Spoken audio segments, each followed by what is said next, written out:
Yeah, we find her, the beautiful girl we've been missing. We wanna have her kissing. We find her, now we in love. So I go so the remix. EMB, Tux Bites, Remix.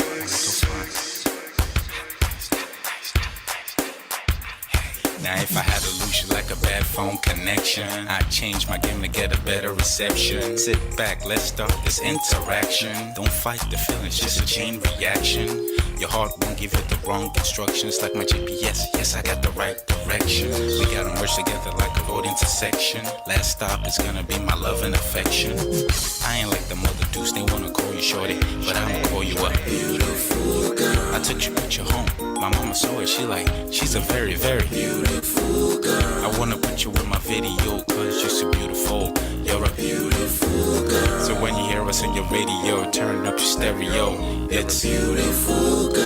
Gotta find a shorty, what's worth of a lady. It's nice but maybe doesn't look like 40. It's taking a little time. I wasn't seeing no signs, any traces of my baby. I find a beautiful girl. Girl, it's your love that I've been missing. I miss all your hugs, your touching and kissing. Me love on the floor, the couch in the kitchen. One love enough, we done enough. Man of prestige. Ha! Now this guy win. Now you win. Now you win today. Now you win. Now you win. I agree. Man of prestige. Now man you be. I'm sure some people will be jealous now the way I talk about Ola. But I have learned a lot from him. That's why I keep telling you to follow him. If you don't follow Man of Prestige, now you know.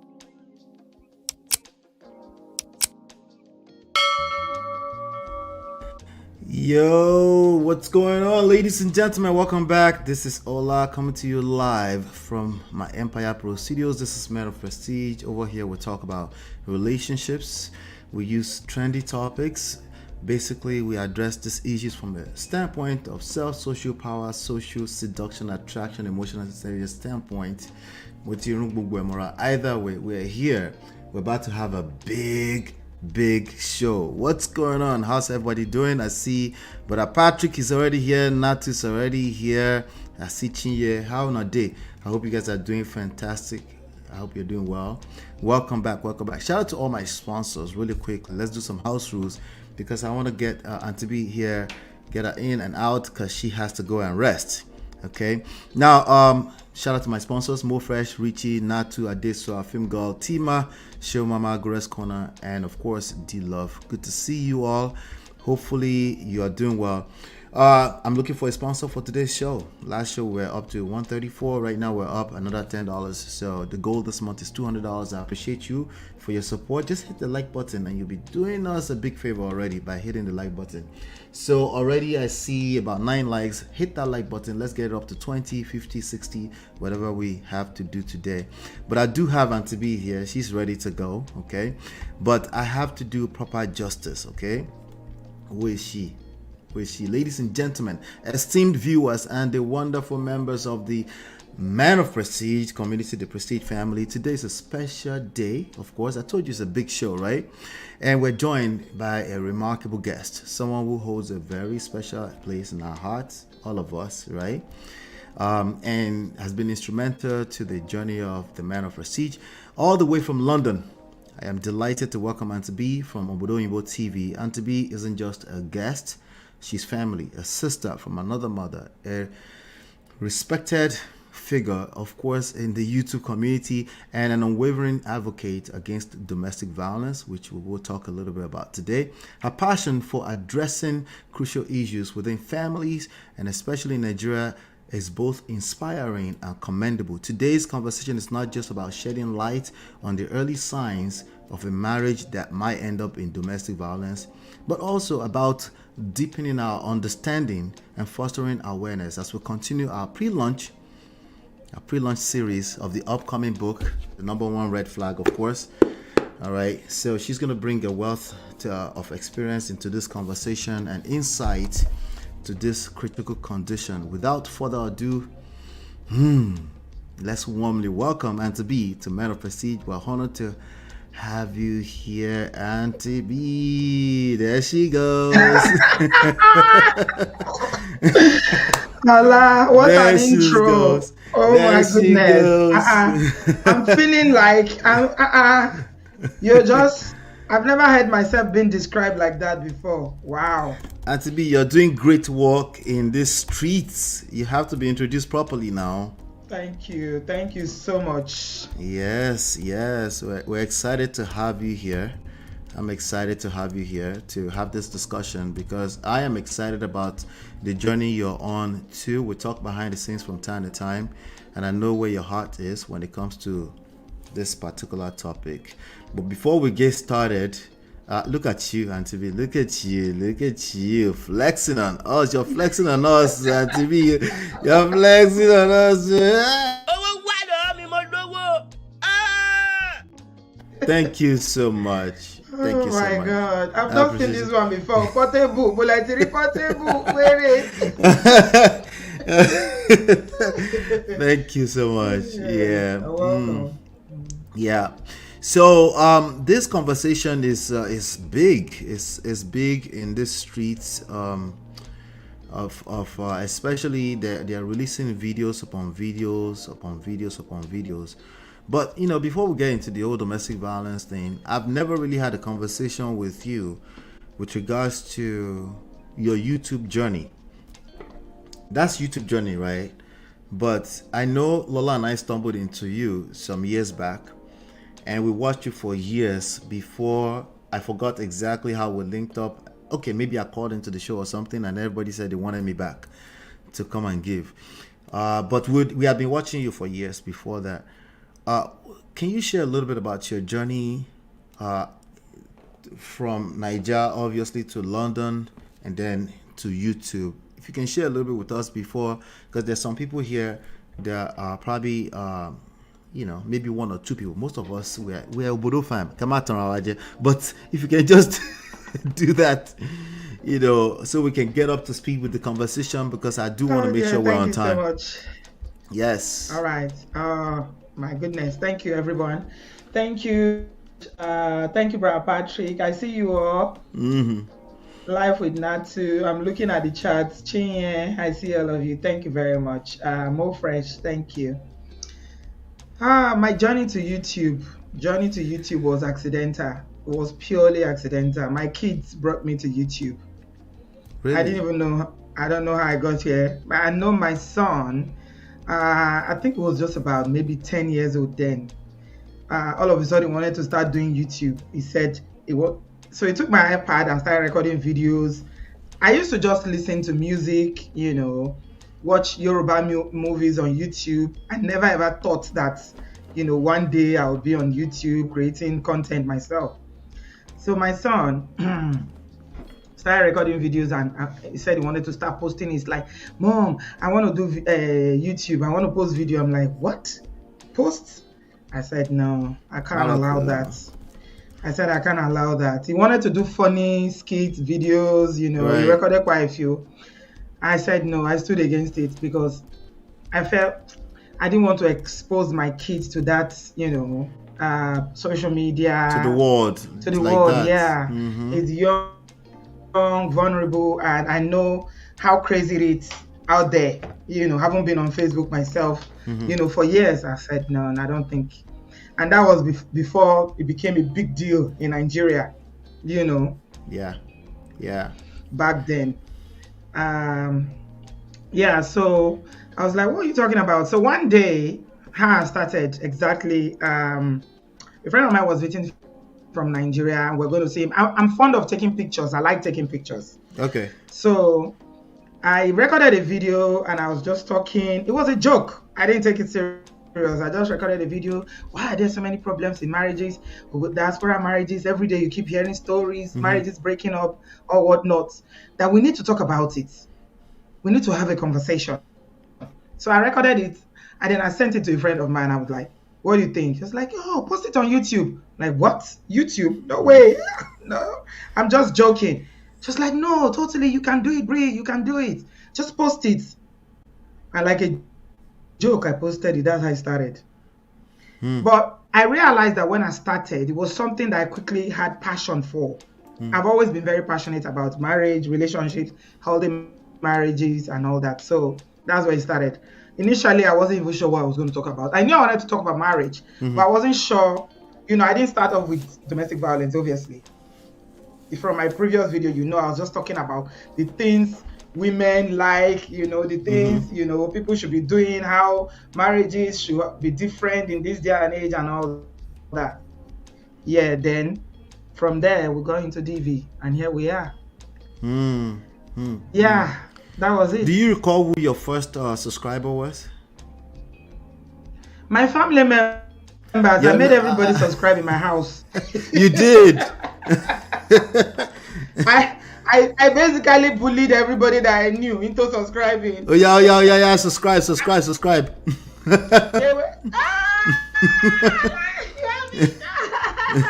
That was the video. How did you find it? How did I find it?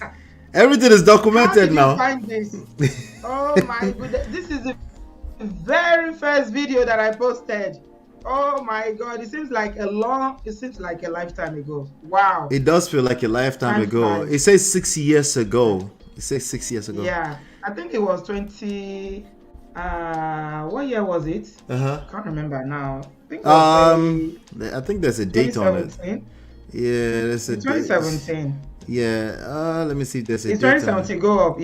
Oh yeah, there you go. Yeah, June 24, summertime, huh? June 2017. Yeah. Wow. Everything good always happens to me around June. I was born in June. I got married in June. I started YouTube in June. Oh wow. That's awesome. Yeah, but it's been a journey. We're talking about over 90,000 subscribers later. That's a lot of people. Wow. If I wasn't such a troublemaker, by now I should have more. No.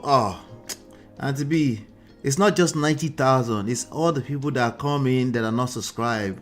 The influence is huge, Yeah. There's a lot of people. It's either I watch later or I am live with you. And it's a lot of people that come in that keep saying they have all these good testimonies about the fact that their life changed when they came into your platform. That's a big deal. All it takes is one person to hear the right message, So how much more 93,000? Now, you said later on, before, what prompted you to start diving in the direction of domestic violence? So, when something angers me, when I don't like a situation, I usually take it.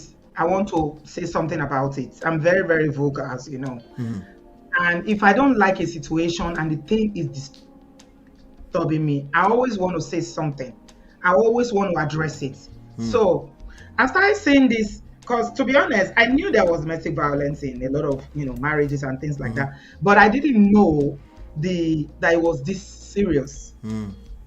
So when I started seeing a lot of that happening and it didn't sit well with me, I started talking about it, because also I know people in my day-to-day life back in Nigeria and over here who were experiencing some kind of emotional or physical kind of DV and things like that. So I started talking about it because it was something that I felt, is it only me that is saying it? Can people not see that this is wrong? What can we do about it? So I started saying that, okay, perhaps if we start creating awareness, because what I quickly realized was that especially women were not aware. A lot of women who were living in situations that were really, really bad did not even understand. They did not understand what abuse meant. It was they've normalized it for that society. That's a lot. Yeah. They didn't even know. Even till now, I kid you not, a lot of women still say they realized that they were in abusive marriage after they started watching my show. Bearing in mind that I also have a background in social work that I trained for, I understand the impact of abuse more. Okay? Because of my training and my professional life. I now realize, I was able to connect the dots to understand how, domestic violence actually impacts on people's lives. Yeah. So I said, you know what, we got to talk about, you know, educating people to actually understand how deep this thing is and potentially how dangerous it is. Right.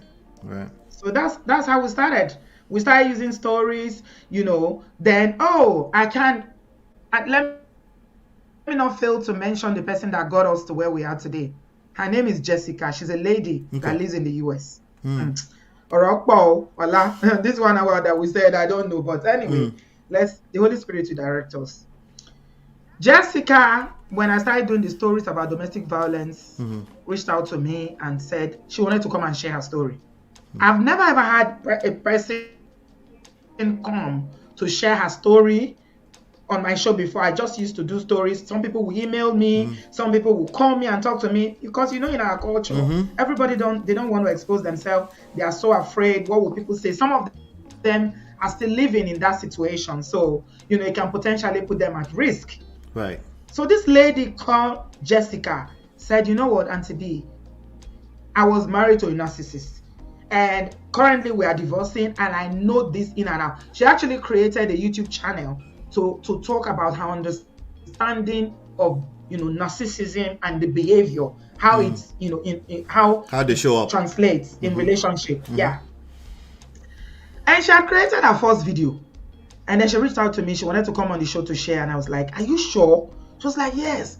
She's a very strong-willed Igbo woman. She was like, yes, she wants to talk about it. In fact, she has a YouTube channel. She showed me the video she had recorded and everything. As a matter of fact, this man, some of you were earlier subscribers here will remember Jessica from when we started the domestic. I think this is about maybe 3 years ago now, or thereabout, when we started the, you know, the DV stories.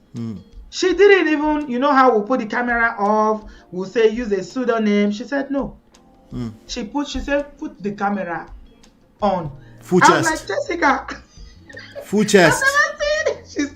She's still my subscriber. She still comes in from time to time with her full chest. I think that was the turning point for the show. When Jessica came, people were like, wow, somebody can actually come and share their story like this. A Nigerian woman, she is not afraid of what people will say. She will put on the camera and talk about her own individual experience. She lives in the US. I think she lives in, I'm not sure where in the US, but somewhere around, you know, you there. And that was it. Before you know, my inbox was full. People were reaching out. I want to come and share. I want to come and share. My story is similar. I can relate to her.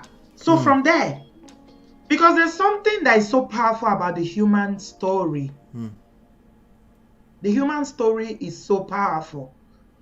Because we can read books, you know, we can, you know, watch reality shows or watch, all of that is theory. Stories. All of that is theory until. But when you see somebody that is saying, this is me, this is what I've been through, a lot of people connect with it on an emotional level. Yes.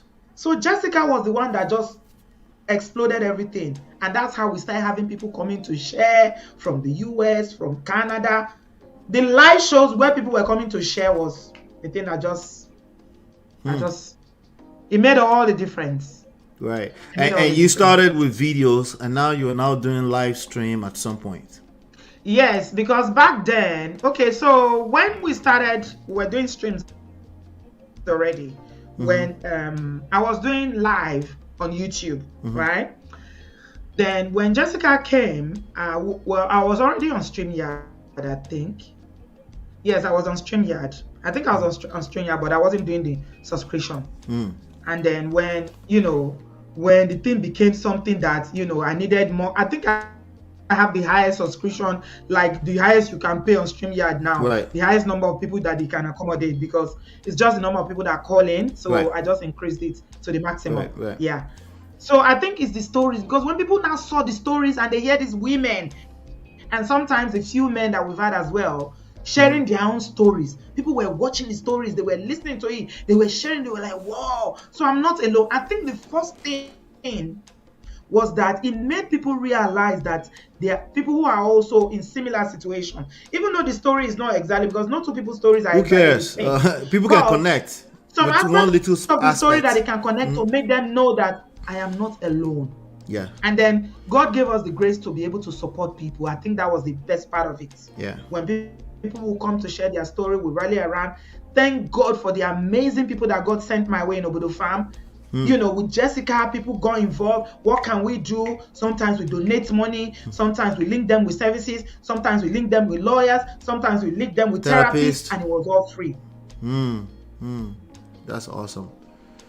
That's why I was telling you. Say, if not because of Kindiko, we would have grown. Like, listen, Asbi, if you have two people watching and they are connected to it and they're getting some kind of value from it, that's all it takes. And like you said, it's not StreamYard, it's not any of this technology, it's the stories.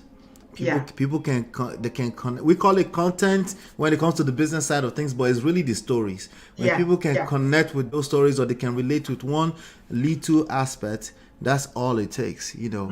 So I'm happy that we stumbled into you. I'm happy that you know, we've been on this journey even together for maybe another 2 years or so now.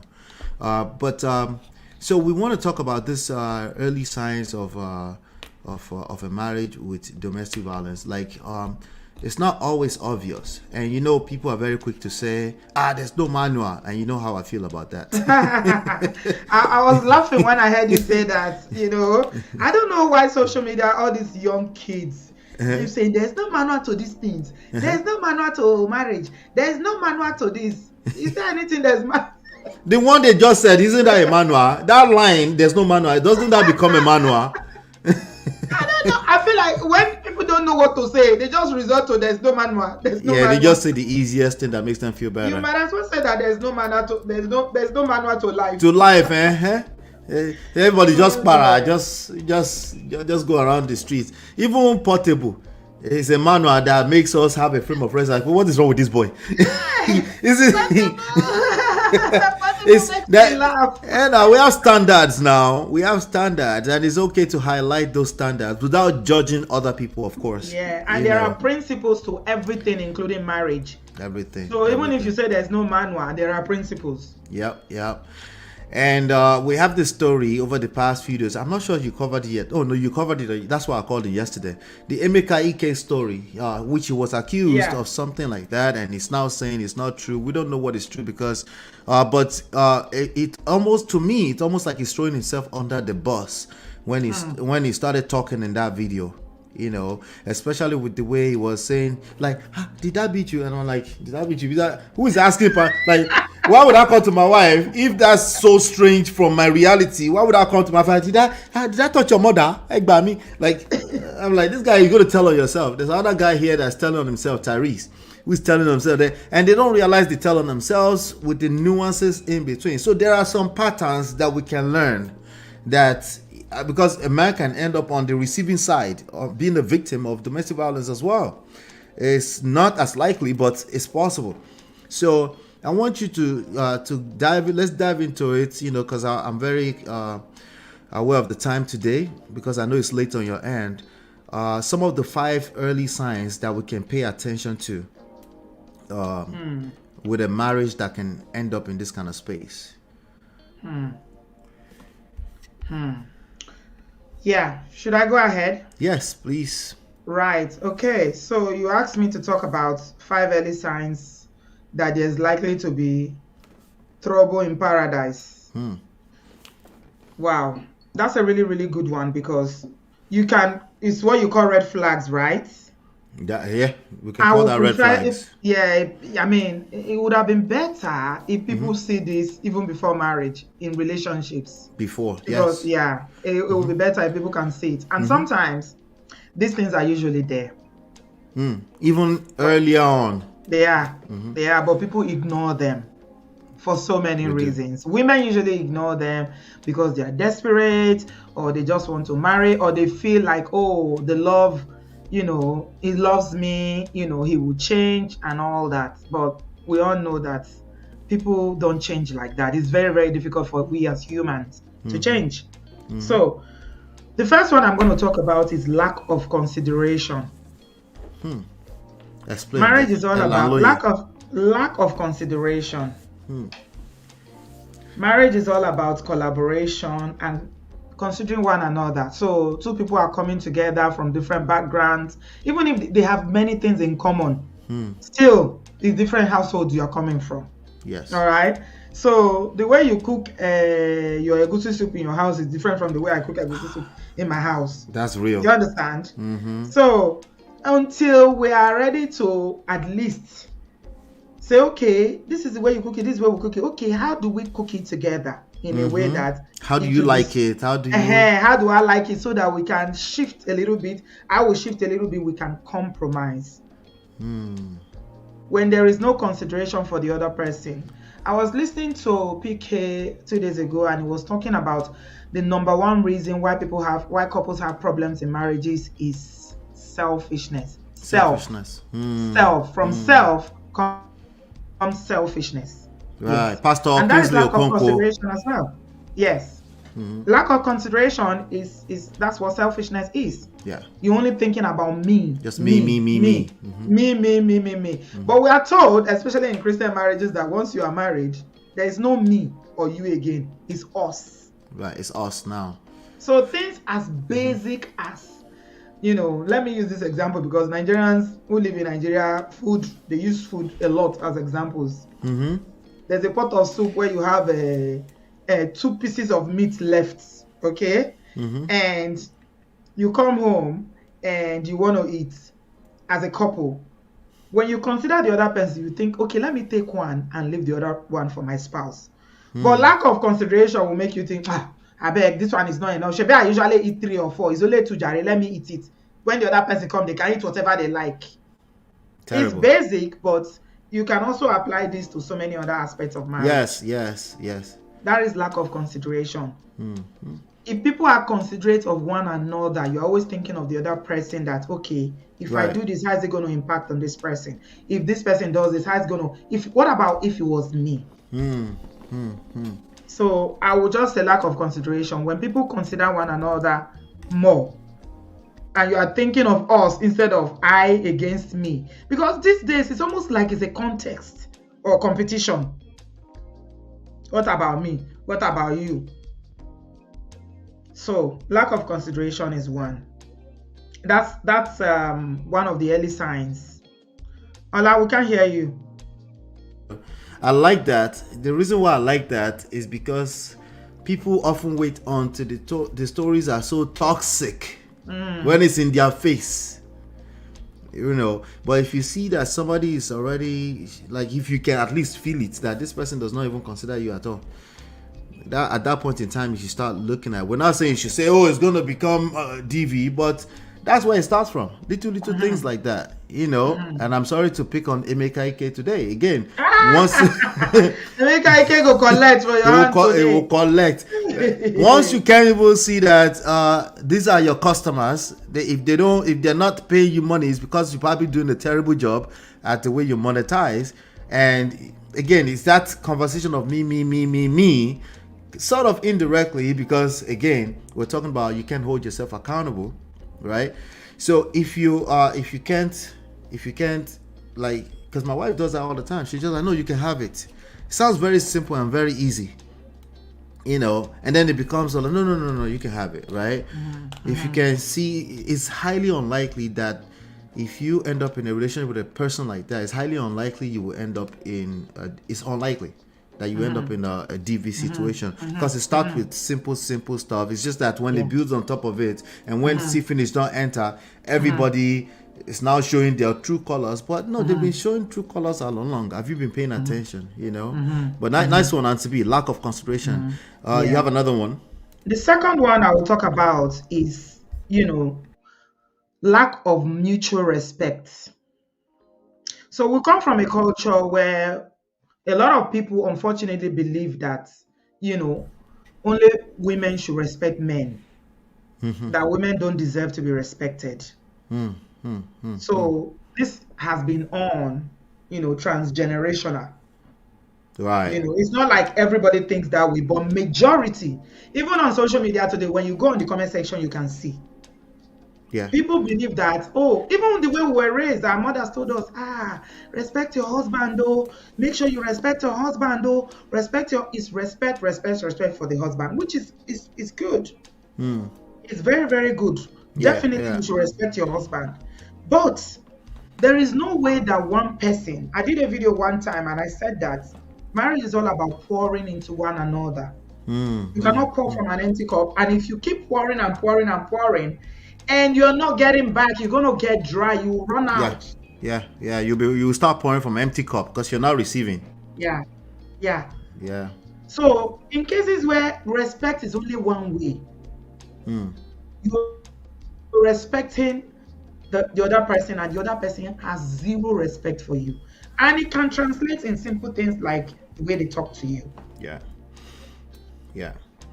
The way they address you when people are around, when your children are there, little things like that. I consider this as part of social intelligence, right? Like you said, as a societal level, there's been the utmost disrespect for the woman being a human being. The young woman or the wife, but the mothers have respect. The mothers have respect. Mothers have respect, but the younger women and the wives shouldn't be respected until they become a woman, until they become married. They still have that in Nigeria. Oh yeah. Yeah, they still have that. Like, you can't even enter a simple club if you don't have a man with you in Nigeria right now. Last time I checked, you have to have a man with you before you enter a lounge. So yes, I think that's definitely the truth of that is undeniable. So you're saying mutual respect. So at least simple fundamental respect should be accorded a woman. Both parties should respect one another. Yeah. Respect should not be one way, because if you respect, you keep respecting, and if the woman is respecting her husband, she keeps respecting. And I want to make an example with Yoruba women. Yoruba culture generally is a culture of respect. When a woman is getting married in Yoruba land, you've been trained to respect not just your husband, everybody in your husband's house, including your husband's younger ones. Including the ones younger than you. You can't call them by name. You can't call them by name. That's true. Exactly. Yeah. That's a high level of respect. Baba call me, yeah, call me. You are greeting them, you are kneeling down, because the respect that you have for your husband, in extension, goes to his family. Right. But whereby, a man is not reciprocating that respect, talks to you anyhow, goes and comes as he likes, you can't question him, is seen as being disrespectful. Yeah. Maybe he's done something like, being inappropriate with another woman, and you dare say something, and then they tell you to go and kneel down, beg him. Yeah. It happens. Yeah, of course. I've seen it. So at a point, this woman will now feel like, am I a slave in this marriage? Why is it that I've been giving and giving and giving and respecting that? Don't I deserve to be respected as well? Yeah. That's a red flag, because before you know, if the woman, if she's tired, she'll start acting out. She'll start saying, hey, Maybe you've been doing it all these years.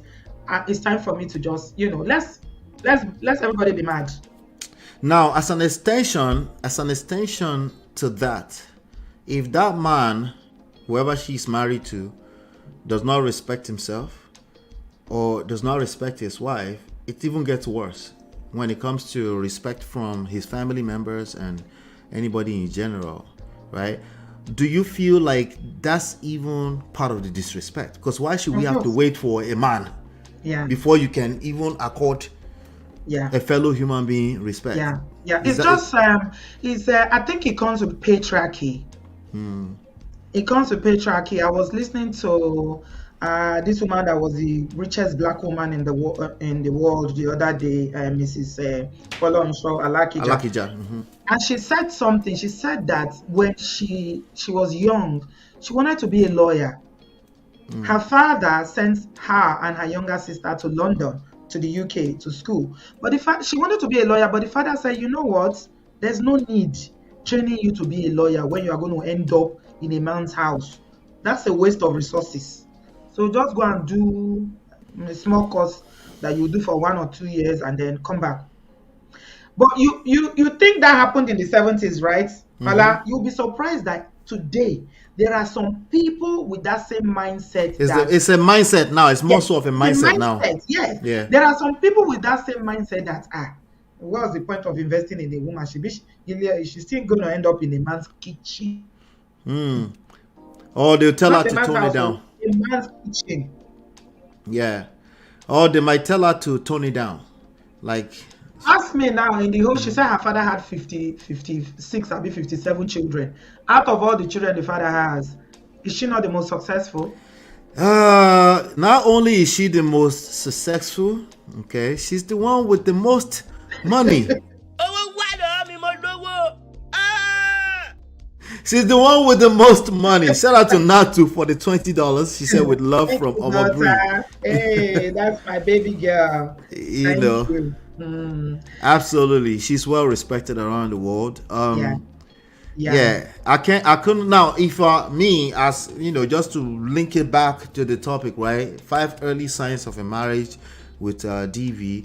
If this person cannot give you, if they don't understand the idea, at least at an ideological level, of mutual respect, because this is 2023 at the end of the day. You know how I feel about respect. There's a part of it, right, that you need to understand that the men crave for. It's not the same thing as mutual respect. It's another conversation entirely. There's the part of it that when two people are coming together as adults in 2023, if you don't understand the concept of mutual respect, I have no other. I have to start looking at you funny, because again, we're talking about a mindset level. The mindset will show its true color when you find yourself in crisis. Are you the type that will blank out, or you will black out because you're now angry because of a disagreement? You know, and it starts with simple stuff as respect, you know. And I always tell everybody, like, listen, if you have a hard time respecting your woman, it's a sign of lack of self-respect. Because she's an even if you're going the religious way, she's an extension of everything I stand for. That's because you understand that. Some people struggle with that. No, it's not everybody that understands that. Jesus. And like you said, it's a mindset thing. You know the mindset of some people. And this is both male and female. And that's why I've just made up my mind some months ago that when I start having a conversation with someone, I'll give you an example. When I was in Nigeria recently, this is not got nothing to do with relationship now. This is about mindset. I was in a car in Calabar, and the man was driving us to the sea where we're going to take the boat. He didn't use his seat belt. And this is me, and I'm concerned that I'm in the car with my friends. Niger. And I said, and he was driving, he was just swerving and driving. I'm like, I said, I didn't want to offend him. So I said, you don't use seat belt? He said, what is he doing with seat belts? I said, the people that manufacture the car put the seat belt there for a reason. He said, forget that, Jerry. There are people in their house that they didn't travel, so Soliso airline crashed on them. They fly into it, really. So what is he doing with seat belts? There's no manual. There's no manual. That's the mindset. That's the mindset. There's no. How can you argue? I mean, okay. What can I say to someone like that? It's tough. I'm telling you, you sit bed. You are telling me, there be people in their house. So Soliso airline went to crash on their roof. So why should I use seat belt? You just tell your well, you could just use a seat belt because I'm about to enter this boat. Your papa, use this seat belt right now before I enter this boat. Sometimes that's the language you have to use for them. No, I just look at my friends. I say, I made the sign of cross. I say never. I didn't say one word. I held my breath till he dropped us. But you know, that experience alone made me to understand the kind of mindset that the man has. Yes, it's the way he will basically behave in every other aspect of life. Exactly. Yeah. Exactly. Yeah. Same thing. We have the same issues. That to be is a mindset. We do it with parenting too. When we talk about parenting, we talk about everything that can literally destroy our experience in life. And people are talking about, we know that. Do what you're supposed to do. You know. Yes. Sheon says in Calabar, some of the cars, including taxi, had one side mirror or no side mirrors. It's a struggle. Let's not go into driving in Calabar. Don't let me get this. Don't let me Calabar, no. Calabar, no. The people in Lagos, where they still be a little bit of last man here and there, they couldn't do it. Yeah, I cannot imagine. Shout out to Sheon. Shout out to Cynthia. Cynthia, good to see you. Said there's no point wasting energy battling such people. Oh, yeah. No, I don't. No, there's none. It's not And that worth goes it. for relationship as well. You ladies, please, gentlemen as well. Okay, this is another mindset. All men cheat. Yeah.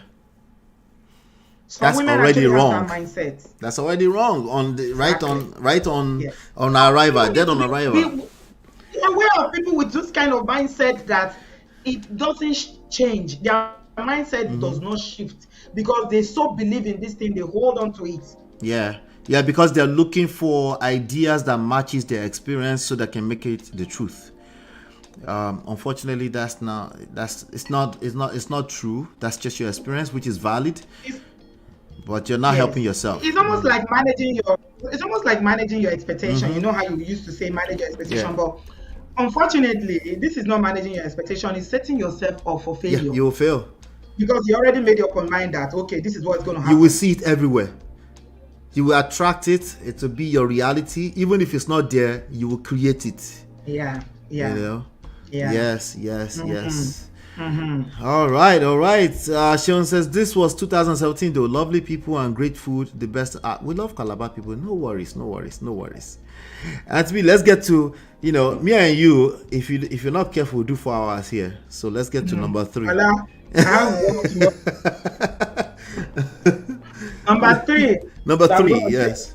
Is the one that we are big on. Yeah. How do people manage conflicts? How you resolve conflicts or misunderstanding? How do you resolve it? Because there will always be, no matter how sweet the relationship is, no matter how much you love each other, you're going to offend one another at some point. You have minor and major disagreements. That one is sure. If you've been in any long-term relationship, you will know. It's a fact of life. It's going to happen. I mean, we disagree. You do something that annoys me. You drive me mad sometimes. We'll scream at each other. How do we manage? Some people don't know how to manage conflicts. So that needs to be, you need to understand how the other person manages conflict. So people have different ways of managing conflict, which is some people will withdraw, they won't talk to you. They'll keep malice with you. Some people fight or flight. Some people shut down. Some people will shut down. Some people will run away. You won't see them again. Yeah. They will not talk about it. And some people, the one that I really don't like, is the one where, because as women, we like to talk about things. I like closure. I want to talk about it. Right. And maybe after a few days, you just pretend like nothing happened, like we didn't have that disagreement. No, right. We have to talk about it. Right, you might end up with a person that needs to talk about it. Yes, men struggle with that. Why do you want to talk about it? Maybe it's in the past. Maybe because a few days has gone, other things have happened. You now think it's gone. No. Yeah. In a woman's mind, things are not resolved so quickly. I don't know about you men, but in a woman's mind, that thing will be there until we talk about it. So how do we resolve conflict? Some people, they use anger. Yeah. Some people, they shift blame, lack of accountability. They never say sorry. They point fingers. They can't help it. Yeah. You made me do it. You haven't heard of that? It's you that made me do. Oh, look at what you've made me do now. Auntie B, don't get me started with the "you made me do it" part now. You made me. Look at what you made me do. It's women that do that, but we're generalizing. There's some people. What I've noticed more as I enter this conversation of relationship more and more is that an average human being have a hard time with accountability, self-accountability. Yes. And it's because you can link it to selfishness again. Yeah. They can't see past their hurt. Yes, they cannot separate themselves from how they feel to look at it from the other person. Like, what is this other person feeling? Yes. Yeah. It's all about, you know, it's very difficult for you to have a good relationship when you are about self. Yes. I struggle with someone that cannot say, "Oh, I'm sorry." Yeah. Some people will never apologize. Yeah, they can't, or they will just slide in, and unfortunately another human being is involved. You have to at least ask yourself, what is this other person feeling? Yeah. You know, it's a struggle for, I think, for all of us. I think it's a massive struggle. But when you are aware, half the battle is won. When you are aware that we all do it to an extent, it makes you less of a red flag for other people, because this red flag thing is not going anywhere. As much as you are watching and you're policing everybody to see if you can see red flag, they are looking at you too. You're like, are you a red flag? You know? So Yeah. it's not a matter of who is this. It's the survival of the fittest. Just like a marketplace it's always been. It's a survival of the fittest. Yeah. When everybody start pointing fingers of red flag at each other, at some point, your skills is all you've got left. You know, and conflict management skills is everything. And if you don't have conflict management skills, starting before marriage, because again, people are saying they don't want to be married now anymore, and rightfully so, because the news are crazy. So if people are saying that, if the way you handle simple disagreement looks like red flag to other people, they won't have a choice than to say, let me avoid this one, let me keep it moving. People are saying they don't want to get married, but there are people getting married every day. I don't know where you are listening to your news, Ola. There's wedding every day, especially in Nigeria. Maybe in the abroad. Did you look at the comments of Emeka Ike, including women? If you look at any of the comments, you know. Now, most here's of the them thing. is because they've not seen somebody to marry them. When they see you see them tomorrow dancing. One is single by choice. Loriro. Story. Single by choice. Okay. But the thing is that, you know, when we thought Yule was doing skits and it was just funny and then it was just all fun. Maybe they are looking for it to gain popularity, and then before you knew it, he lost a son. You know, we say it's a joke until it becomes your reality, because faith cometh by hearing, right? It starts to show up in your behavior. Or remember, there are other people involved in this decision if you're going to marry or not. A bunch of people are looking at you and seeing you as red flags. Yeah. Or you are busy looking at the whole world as red flag. All men cheat, right? We end up creating the results that we don't want, which is a bunch of people that we have sex anyway, and then they will collect woto inside of breakfast, and they will continue to paint this picture that is just all terrible everywhere.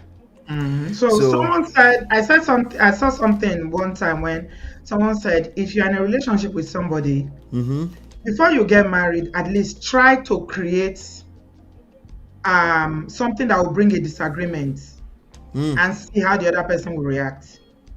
Yeah, we've had that conversation between me and you before. It's a bad idea. Somebody asked that question, to be testing people. I said, no, conflict will happen. You don't have to test people. Yeah, they want to see how you react, because once upon a time, I know a woman that anytime her husband has a problem, she'll break everything in the house. She'll start breaking things. Yeah, don't do that. Please don't do that. Conflict will happen naturally. You go and break TV. You break all the plates, break everything in the house. Because you want to test. You don't know how the other person is going to react. Yeah, it's because people are feeling insecure about things, because they feel like, maybe we are pretending. If you think somebody is pretending, you are likely pretending yourself. You are pretending now. Where is your own where is the rest of your love to share? Yeah. So you want to try and see, okay, let me just ruffle the feather and see how they are going to react. Yeah. Cynthia is saying another angle here, you know. She said, I hate when men just say sorry but don't actually acknowledge what they did. What they did. That is what's most annoying to me personally. What exactly are you sorry for? Yeah, I've had that conversation here before. I think I understood what Auntie B is coming from. It's not just saying I'm sorry, or man of prestige. What Cynthia is saying, I know men that will actually, you know how they say they are sorry? They will use kerewa. Well, no, you know, my if you've listened to me long enough, I'm not a big fan of sorry and apologies. I think they destroy more than they actually build, because most people that tend to obsess over using it, they're doing exactly what Cynthia is saying, which is they don't acknowledge what they actually did. And now for example, they've said sorry to you all the time, just like anything else in life. It gets watered down, right? It has no value because you've heard it, but there's no change behavior. And the best apology is change behavior. But that's what I meant by, I understand where Auntie B is coming from. That acknowledging that what she was saying is including acknowledging what you did, full accountability, as opposed to what most stories are, in general. Can you imagine a maker trying to apologize to the wife? Can you imagine that? Oh, I found that Augusta Go did an update why he lost the school. Oh, he didn't. It's his landlord that took the school, by the way. He didn't pay rent. He was owing. Augusta broke it down. She investigated it. In fact, it's very deep. I gotta check that out. I have to check Augusta out immediately. He was owing a lot of man of prestige. Let me not even go into it. He was owing millions. It's the landlord that took him to court. That's how he lost his school. You see how? Okay, if this is actually true, how dumb is that? That's public record. Why would you come to the TV and lie about that? Public. They said at a point, most of the pupils have left because he was not paying the teachers. He mismanaged the school. You see the way he made it sound like the school was thriving? He was owing rent. 480 million naira investment. Like, yeah, right. Anyway, they will tell on themselves. I told you, it's only a matter of time. I said it in your chat yesterday, maybe on your show, actually. And it's only a matter of time. The truth will come out. It's undefeated, especially if you're going to run your mouth. Yeah, anyway, let's get to number 4. Number 4 I'm going to talk about is controlling behavior. Oh yeah, that's big. That is controlling behavior is a massive red flag. When you're trying to control the other person, who are you talking to? Where are you going? Where are you coming from? What time did you leave the house? Who came to the house today? Who did you speak to on the phone today? Install cameras everywhere. And this is also linked to severe insecurity. Controlling. I don't want you to see with all your friends. I don't want to. Why are you always calling your mother? Why are you always talking to your siblings? Trying to control every aspect of your life is a massive red flag. Most of the DV situations that we have, even with all the people that have come to share their stories on my platform, it starts from this. It's a very calculative and manipulative way of isolating someone for the shege that is awaiting them. Yeah, I agree. And funny enough, I've noted that a lot of people are not aware when they're being controlling. Men are not aware when they're being controlling. They know what they're getting from it. It's because they're getting some kind of value, emotional value from it, from suppressing the other person. But what it looks like in terms of symptom, can you highlight maybe some hidden symptom? Like, because it's obvious, if you don't talk to like isolation is number 1 on the list, right? Like if somebody tell you not to speak to your sisters as much as you speak, that is so obvious. These days, people even detect that and say, we really. There are some hidden symptoms that is not so obvious. Sometimes they are the good guy. Like, I'm a good guy. I didn't do anything. She just left me. The subtle ways that people do that, and unfortunately it's mostly brothers that do this, is they'll be criticizing people. Okay? So you are together, you're watching something, maybe you are watching something on TV, you say, oh, wait, can you see her? You see the way she's dressed? You see the way he criticizing, always criticizing. They're very critical. They're very critical. Yeah, being critical of people. When people are too critical of other people, even people they don't know, people they've never met before, it says they are telling on themselves, as you always say, man of prestige. They are telling on themselves. Yes, when you are critical, very critical. So I know a situation whereby this lady, beautiful woman, gorgeous looking, tall, almost 6 foot woman, all of a sudden she's married now, and the man is like, no, you can't wear makeup. No, I don't want my wife to wear makeup. You can't wear this kind of hair. I like natural hair. They will start highlighting everything they like natural and traditional. Traditional man. Wahala. The problem is that, like I always say on my show, anything you are looking for in this life, you will find it. If you're looking for a traditional woman who does not wear makeup, who does not even wear trousers, even in this winter that we are in, she's still wearing skirts that is flowing to the ground. They are available. You don't want them. I don't. They are there. Yeah, they're available. You But don't want them. You want the one that's doing the zone jelly, and then you want to change them. Exactly. That is true.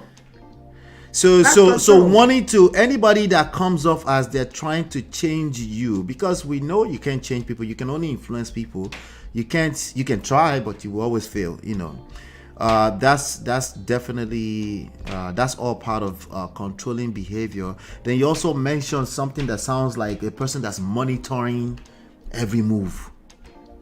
You know, monitoring every move is another symptom of a person. That's the next one I was going to talk about. Insecurity. Okay, that's number 5. Yeah. Is that number 5? Okay. Yes. What are the symptoms of an insecure person? Insecurity is the most dangerous thing in this world. Yeah. For someone that you're in a relationship with. Because it's not even about what you do. It's not about what you don't do. It's about they are projecting something on you. They're projecting because they are projecting because it's fixated on their mind. You know how we said just now that some women actually believe that all men cheat, right? If a woman has that kind of mindset, for instance, she will be insecure because she will create it even if it doesn't exist. Yes, she will create it. Right. Girlfriend, you know. Because already in her mind is existing. Yeah. And if you keep bringing up things like that, where you know, keep saying things, trying to find what is not lost, checking phone, checking pocket, you know, checking timeline, checking who they hang out with, calling their friends to say somebody said my husband said you went out. Were you together? Things like that. At a point, the person will feel like, you know what, I'm not cuckoo doing this. Let me cuckoo do it now so that I know what I'm guilty of. Yeah, because it's because everything else becomes safer. Everything else, rather than doing the right thing, becomes safer. You're chasing them away with your insecurity. You know, are you there? Yeah. Okay. Yeah. Insecurity is terrible. Yeah. Because there's no cure for it. Yeah, it's about, you can only manage it. It's tough because they can't see. They will argue that they're not insecure too. It brings jealousy. You talk to a man. If it's a man that is insecure, you talk to the wife talks to someone. Oh, so that is the person you are dating now. That's the person you are with now. You can't go anywhere without them. You know, you can't go anywhere without them because in their mind, I don't know whether it's a kind of mental illness, but it must be close because I'm trying to imagine the kind of torture that this insecure person will be going through, trying to figure out things that don't even exist, what the partner is doing. Yeah. I mean, it's every. I'm willing. Anybody who is a mental professional can correct me. All the behavior in the mental disorders, the mental illness disorders and stuff, they are human behavior at mild levels, but when they become chronic, they tamper with relationships, obviously, but even tamper with your own mental health, like we were saying. So it's definitely a mental condition. You know, if somebody if they're insecure, they don't have enough self-esteem, they don't have enough self-respect, enough self-love, they project that on you, and it shows up as gaslight. Because they are trying to regulate, they're trying to bring you down to regulate with their level of seeing things, and they have a hard time seeing things from your standpoint. Yeah. So you're asking how insecurity, how does it show or how does it play out in relationship? Yeah. For instance, you need to give a timeline of your day. What time do you start work? What time do you finish? Who did you talk to during your break time? They are checking your phone logs. They are bugging your phone to see who you are chatting with on WhatsApp. I know a lot of people that experience, finding out that, their WhatsApp have been hacked so that, it's duplicated now that the other person is reading it. Right. They're Terrible, creating terrible. fake accounts to monitor you on social media, sliding into your DM to say hi, to see if you fall, just to trap you. Remember we said it's something that is in your head. It's in their head. So, because it's an obsession now, they are so everything. Right. You greet somebody. Right. Why are you greeting that person? How do you know that person? You go to church on Sunday. They have everything. It's like they constantly need to put you on their radar. Yeah. Or they're not allowing you to do certain jobs. Yep. That, this is the kind of job that you do now. This is how you start. You want to be a nurse. This is how you start. Auntie B, I want to play 2 examples because we're running out of time. I want to play 2 examples and then you tell me if this is controlling behavior. Let's use the last 2, controlling behavior and insecure. There are 2 examples I'm going to play for you. Most sorry, girl. I think we said it in the beginning, right?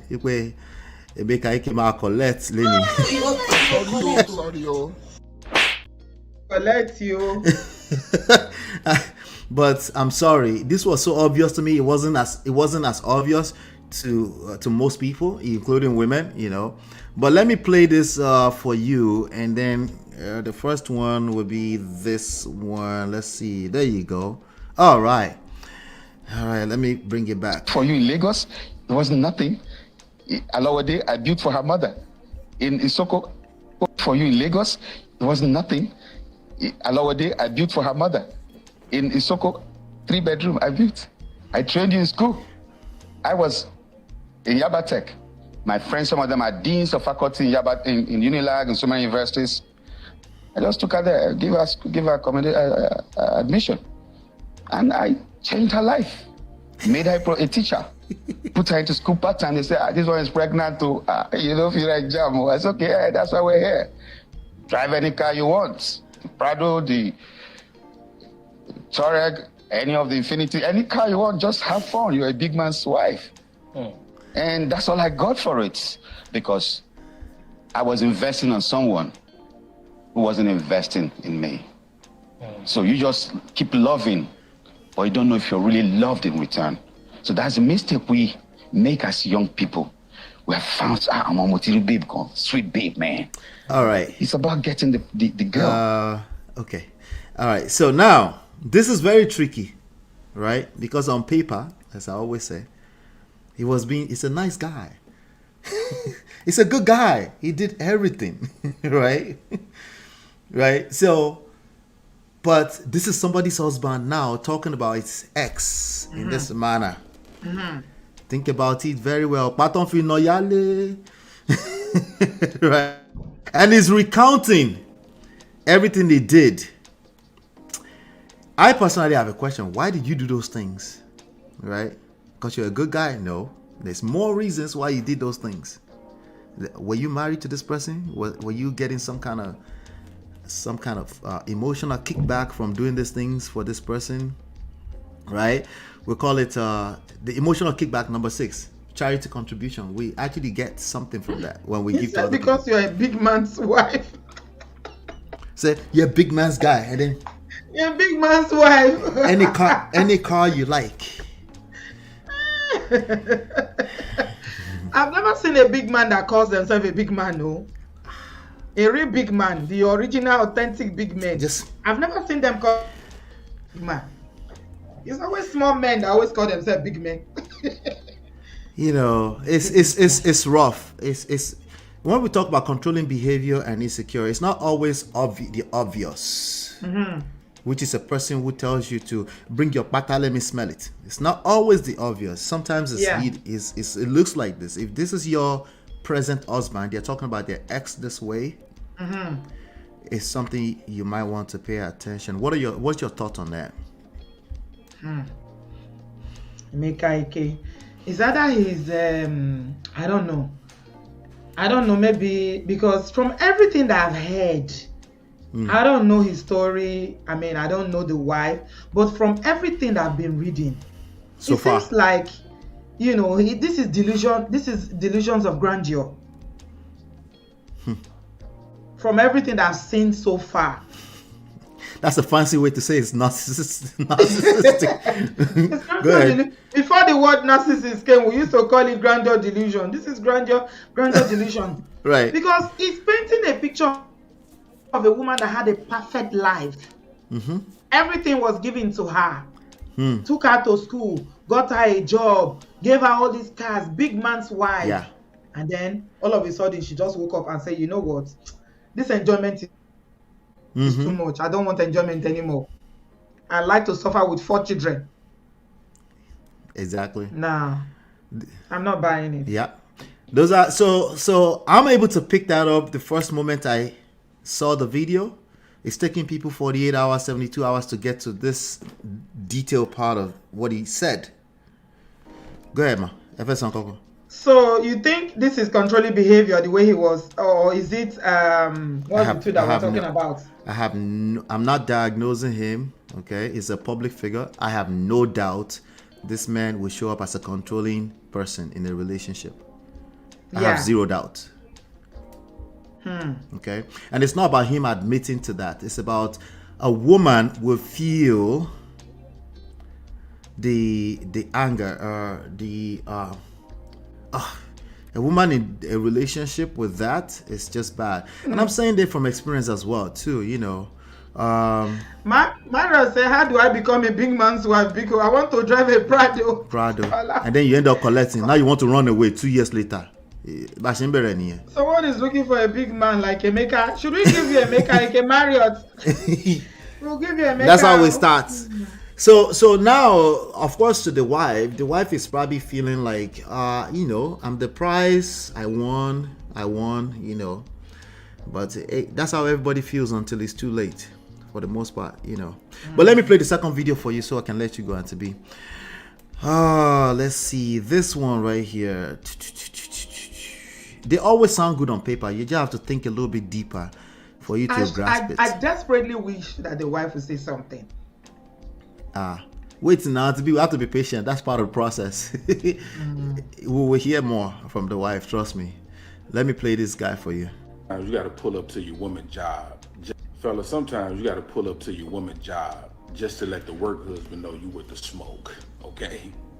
But you ain't got to make a scene and be all aggressive about it. You don't want to embarrass her. She still got to work there. What you want to do is send a message to him through her. Here's what you do. You take a lunch, y'all chilling, lunch over, time for her to get back to work, time to say the goodbyes. She's gonna try to walk you to that car. Don't let her walk you to that car. You establish dominance right there in front of everybody. When it's time for the hug, get handsy on her. Grip it, squeeze it. When it's time for the kiss, nothing too intimate. Just enough to let her know I love you and I'm on to you. You pull away, you give her a kiss on the forehead. Now while you doing all of that, you making eye contact with little buddy the whole entire time. Then you dip out. Now he low-key pissed. Now every time she try to talk to him, he bringing you up. I don't know if your husband gonna be around. I don't want your husband. Eventually, she gonna get tired of hearing that, and she's just gonna stop talking to him completely. Work relationship ruined. You're welcome, fella. Sometimes you gotta pull. All right, your woman let me pause that. The work husband know you. All right, Auntie B. Who is he? Work relationship who? Work husband. This is okay. You know what they call work husband, Abi? No, what's work husband? I don't know. Auntie B, I'm a work husband. Somebody give us definition in the chat. Work husband, work wife. People have work husband, work wife these days. You know that if you're a woman, that guy that you hang out with in the cafeteria every day, and you see now your G's body, right? A lot of women ending up moving on in with that guy later on. Or vice versa. I'm in the wrong profession because we have very few men in my profession. We are all women. Opening everybody. Opening, wow. And all the few men we have, they're always gay. Really? Wow. No. Yeah. So this guy is saying if your wife has a work husband, which is now a common saying these days. So he gave his, he's trying to give men the game. As in like just show up and, you know, and basically I guess try to intimidate the other guy, without Dominant. intimidating him. Use the word dominant. Yeah, like just show that you're the dominant, and but just show up to your wife's work, and then don't let her walk you back to the car. What if it's a woman that you are talking to at work? You are not talking to a man. That's a good question, and to be after all, it's 2023. Because I don't understand. What if does it have to be a man? What if it's a woman that is your bestie at work that you do learn? Because we form relationships at work when we used to go to work anyway. For people to go to workplaces. Workplaces has changed since the pandemic now quite a lot. But some people still go to work. Most people work, hybrid. Yeah. So what if it's a woman? What are you going to do? He won't know because so first of all, even the fact that your wife has a work husband, Baba, is already bad. I'm not sure what you're going to do by trying to intimidate the people at that job, showing up to people's work. But these are the signs, okay? So if a woman is feeling loved and secure in her marriage, what do you need a work husband for? That's the question we should ask, Baba. Because your wife has a work husband. Let's not forget about that. Yeah. If your wife has a work husband, if I was a man and my wife has a work husband, the first question I've been asking myself is, why does she need a work husband? Yeah. What is there's a void lacking that she's seeing? Yes. There's a void. What is lacking in our marriage or in our relationship that she's seeing in that person? Absolutely. You should be more focused on and that is what the I've void. been trying to avoid to address. Not pulling up and showing my dominance and kissing and hugging and showing off so that they will know. What kind of advice? What kind of advice? People will actually listen to this. They do. Take it serious. They do. Well, I left a comment on this. I've been leaving comments recently on people's posts on these platforms. I said that motive, you're going to attract what you fear the most. That man will eventually take your woman no matter how much you pretend. That work husband. After all, we already know he's a work husband. Word before, I'm just hearing it for the first time. Hey, Never. But Patrick say I'm old school. Yeah, we are old school. But what husband, Rio? Never. Really? It's a common say now. Many people have work wives and husbands. Mario says, I used to have one, but it was gay. Wahala. Let me see it. That rings insecurity. Exactly. If a man is saying that and they're advising, that's insecurity. Insecurity doesn't mean you're so sure. It means in spite of the fact that you don't know the fact, you're secure. You trust. Trust. Yeah, that's what I was going to say. Yeah, trust does not mean you know everything. Lack of trust. Yeah. So that means you don't even trust the person that you are with. That's why you are doing. Is this not too much? Yeah. Why don't you address the fundamental issues that you have? Exactly. They won't. Which is the fact that there's something. Which is the fact that your wife now has a work husband, bro. She's gone. She's already have work wives as well. Yes. Men have work wives. Yeah, it's a very dangerous game to play, but people do have them, especially if it's a stable job where they have to see each other every day. And oftentimes they exist because they feel safer sharing, being friends. They are more friends with the person at work than the person at home. Talk to them. It's mostly about talking. Yeah. And it's dangerous because yes, they are forming an emotional connection, and it's more dangerous because that person at work has nothing to lose, so they can be that, they can connect with you emotionally, because they don't have to sleep with you. They leave you alone at 5 o'clock and they go home, so it's a dangerous game that the Indomie generation also play, but that's where we are. But the funny thing about this, Ola, the grass always looks greener from the other side. Exactly. Because at work, people put on their best behavior. Everybody put on their best behavior. You don't really know that person. So if you have a work husband or work wife, you go to work and this person is all sweet to you. You hi. They're always smiling, they're always nice to you. Do you know how they are when they're at home? Yeah. Once they get into their house, they are because that's one, Auntie B, right? That's one. The grass always seems greener on the other side, right?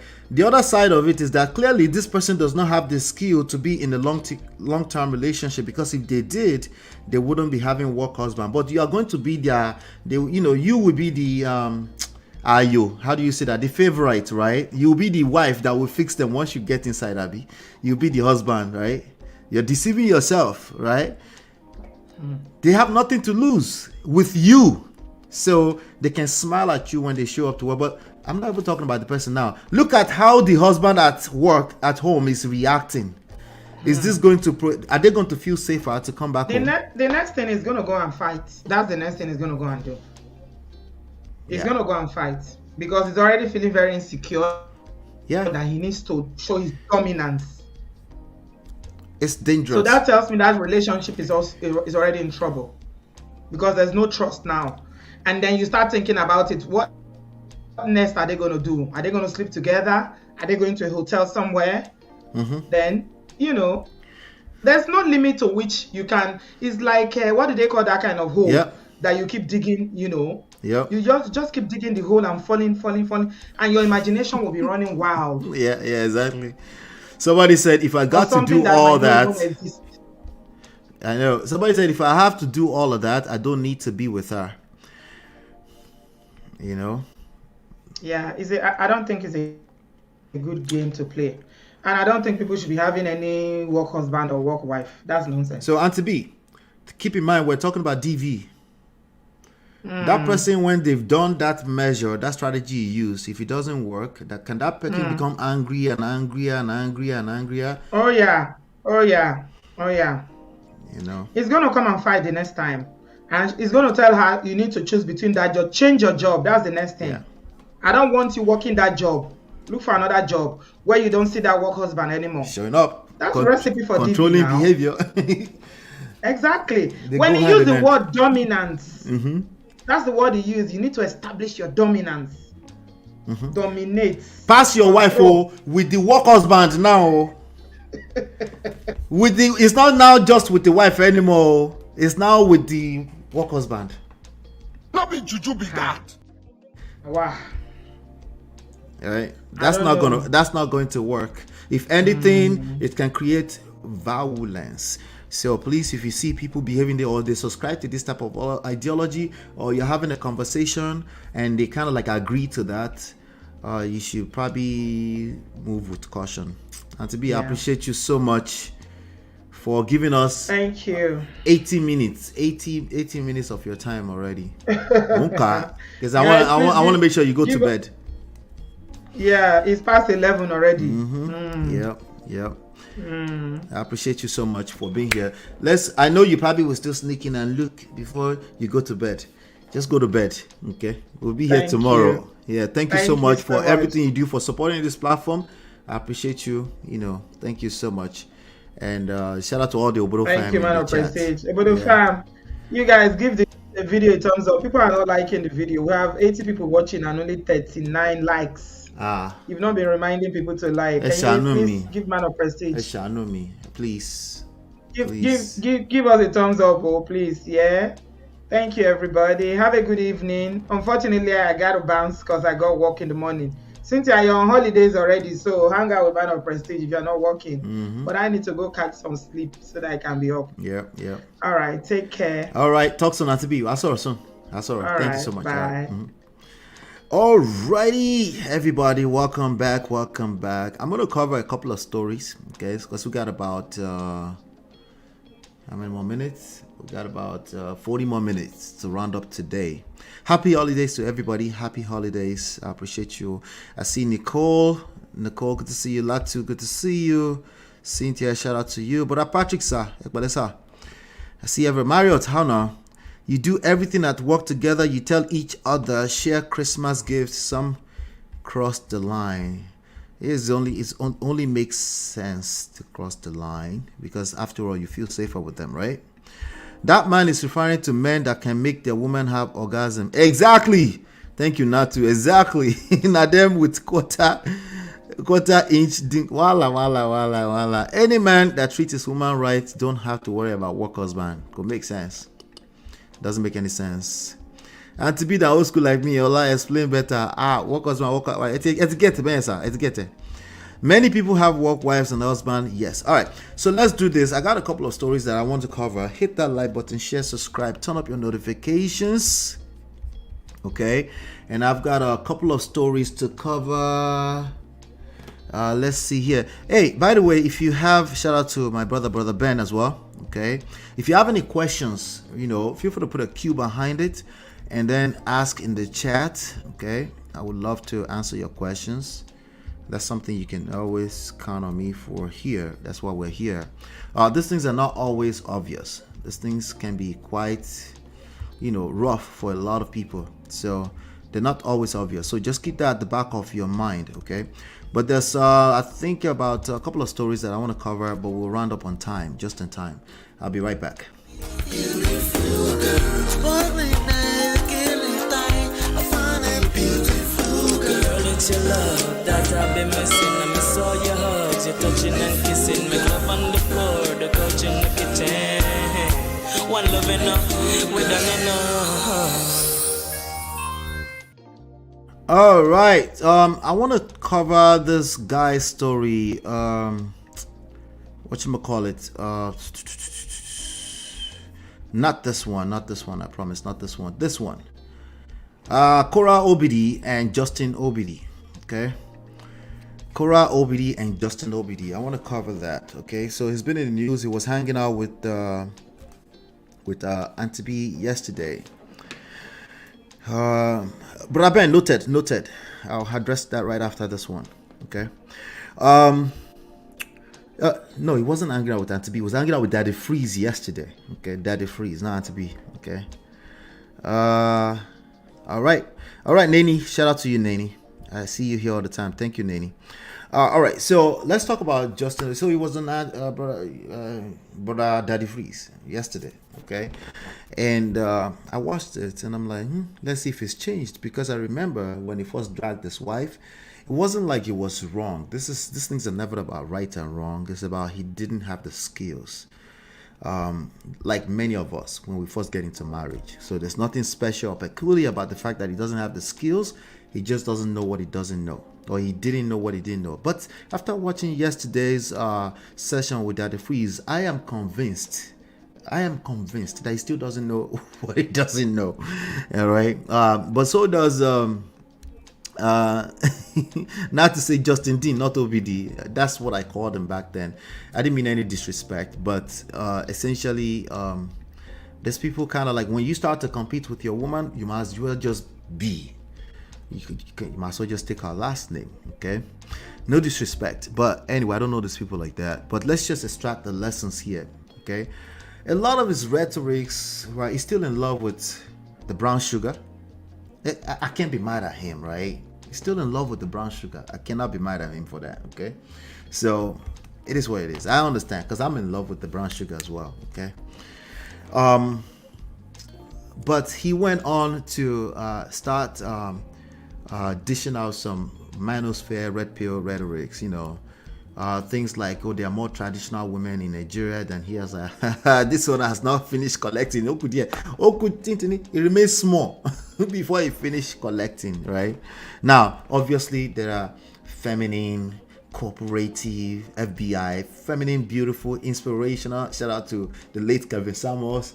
FBI women in Nigeria, they are, okay? But there are also women that are not designed for marriage in Nigeria, and they will show you shege because they don't know that they are not designed for marriage either. But anyway, so I'm looking at this comment. So there's a video of a lady that was dancing on whatchamacallit, on Instablog yesterday. This video, let me see if I can find it. Not this one, I'll find it in a second. All right, this video, I think is this video. Let's see. This video, did you see this video going viral yesterday? This lady, I didn't even know this was a lady, but I'm like, oh Jesus, what is going on? A bunch of Jesus, okay, let me leave. Anyway, that video right there, yeah. That video. So, and then he goes there to make a comment to say if she was famous, y'all would support her. Who is y'all? He has not learned anything. It's like Emeka Ike has not learned anything after the shege they've seen in relationships. They have not learned anything, right? You don't speak of your ex in that manner, indirectly, directly. You definitely, for sure, don't speak about your ex's people or peoples in that way. Why? For your own good. You're not doing us a favor. For your own good, you don't do that. You don't do that. You're telling on yourself. You have not learned anything. So I guess it's throwing shade. Okay, of course, people cut the shade. If she was famous, y'all would support her. Listen, since the beginning of mankind, people will support entertainers even when they're doing the wrong things. That's just how it works. But when you don't have game, you think it's just another day in your family with the mother of your kids. You forget that this is a public platform. So somebody said here, this man should rest because this is now obsession. It's not going to rest. It's going to have to hit rock bottom first before he can rest. He's clearly not there yet.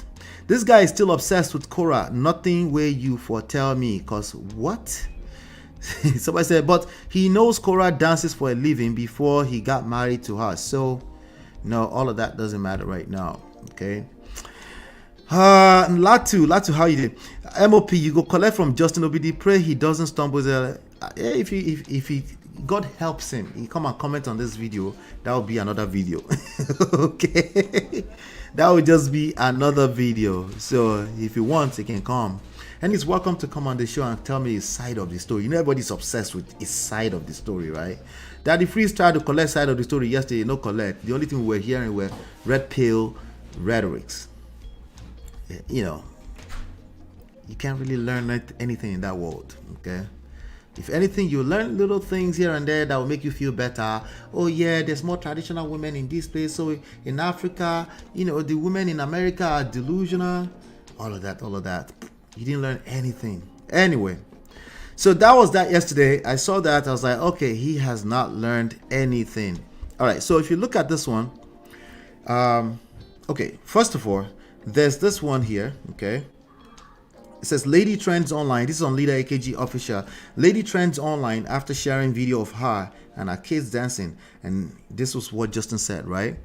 So I guess Linda AKG, shout out to Latu. This is what you were talking about. I guess Justin is monitoring everything, right? Maybe we'll find this. He needs to go and find all the videos that, not all, but maybe a couple of them that I did when he first got dragged by his girl on the internet, okay? He started the dragging, by the way. Let's not forget that. The one I first saw was him dragging her. But anyway, he comes here and says, how you dress and how you behave in front of your kids are two separate topics. And, you know, he's verified, so he must be loving the attention. So maybe we're like, let's give him some attention, right? But let's extract some lessons while we're at it, right? So this is the brown sugar, the new brown sugar. This is a lady with a little snake. Some kind of snake in her chest. Jesus. Anyway, so Linda AKG posted is Dr. Dean is off the market. Dancer KORRA OBIDI'S estranged husband Justin Dean says as he shows off her new woman. But there was a comment here. I think he's deleted it. He's deleted his comment off of here. Now here's the problem with them. Hey babe, they can't delete everything. You cannot delete the internet. You're wasting your time. Okay, but there was a comment here, basically him cursing Linda AKG house. You know, I have sense, right? It was here. He had it verified. Now that's gone. Okay, this one right here. Okay, there's this comment here. I told you you can't delete everything. This one said how you dress, so he thought he could leave this here because in his mind it makes sense. Somebody said rest in Jesus' name. Why is this person asking him to rest in Jesus' name? I'll tell you why. I'll tell you why in a second. Hold on. We go explain because no evidence. Because you will explain tired. There's no evidence. I guarantee you. But what's the point I'm making here? Most people that come out of collecting shege from their partners. Sorry. it's one of the most difficult thing for them to do is to engage the work that they need so they can become better for their own good.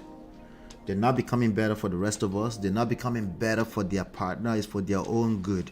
Especially if you have kids with this person. That is a relationship you need to continue to nurture, continue to take care of, not sleep with them necessarily. You can move on separately in that respect. But in terms of like you're stuck with this person, in terms of relationships, you will need the same skill set that was required of you before in order to continue in a way that's actually beneficial for you. And that skill set is actually useful at your jobs, at other relationships and stuff like that. But they often have a hard time because, breakfast is not anybody's mate. Breakfast is rough on people. So the easiest thing is to soothe their feelings from an emotional standpoint, and they're always looking for an angle where they can point fingers. Everything else, they can point fingers at everything else but self. And I acknowledge it's easier said than done, but it's the work that needs to be done. If not, you will find yourself as an ex running around the internet like a lost chicken head, looking for places where you can comment and curse people out, people that disagree with you or not. I don't even disagree with him. I actually think he's right. Well, you're right. But he won't hear everything I just said. He needs to work on himself, okay? He tried to be cordial, not cordial because obviously Daddy Freeze was like, but the conversation was, I'm like, what's the point, right?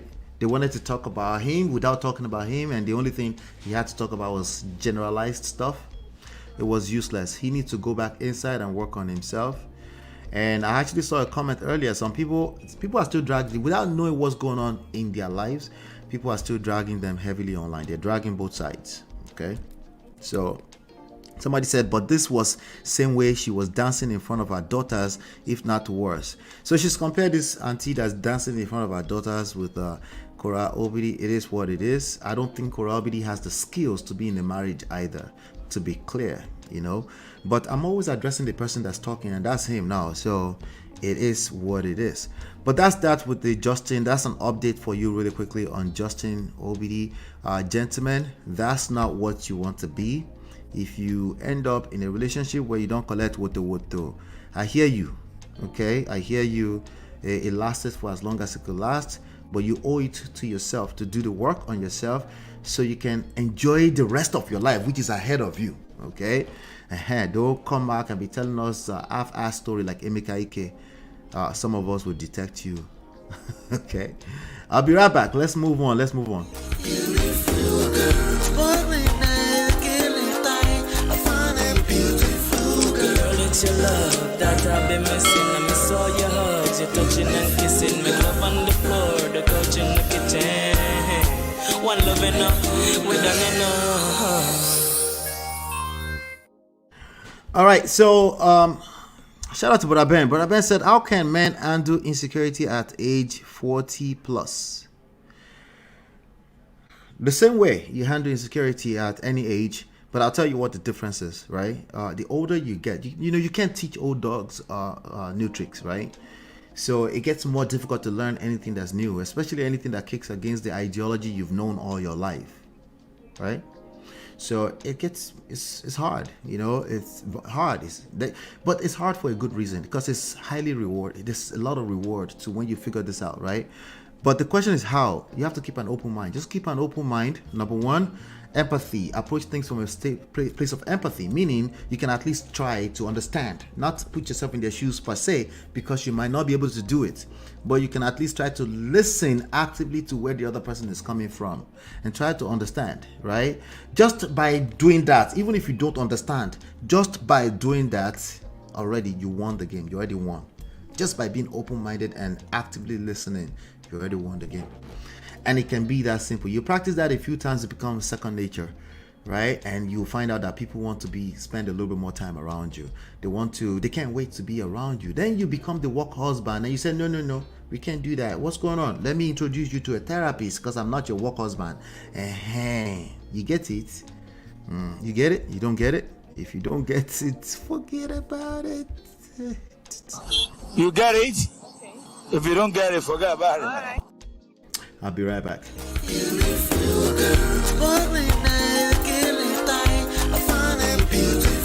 Girl, it's your love that I've been missing. I miss all your hugs, your touching and kissing. Make love on the floor, the couch in the kitchen. One love enough, we done enough. All right, let's talk about this auntie. There's this auntie here. I don't know who she is. Some kind of businesswoman, something like that.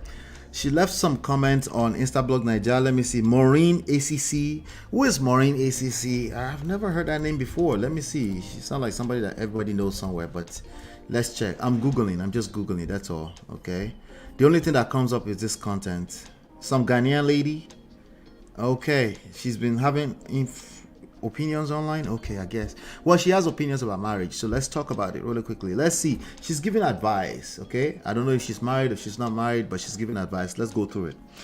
She said, this is for those of you looking for a life partner.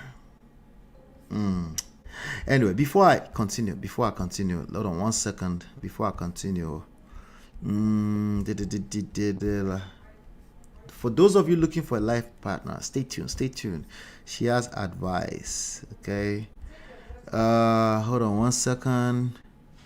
Gracious greatness, how far, my guy? How you there? Anyway, so let's get into it. Let's get into this story. This is for those of you looking for a life partner. Choose good, genuine character over religion. If you doubt this, ask people who married their spouses solely because they are pastors. All right, that's cute. Okay, that's cute. A good advice. Take it, run it to the bank with it. Okay, but character, it depends on what lens you're looking at character from, right? But nonetheless, let's not discount it. You should look for good characters. Okay, but to compare that against pastors, I'm not sure what she's getting at here. Let's continue. Secondly, she says, don't overlook bad behavior in hopes that they will eventually change or you would change them. That's true. That's a good one. You cannot change human beings. Either you've been married to them for long or just fresh. It doesn't matter.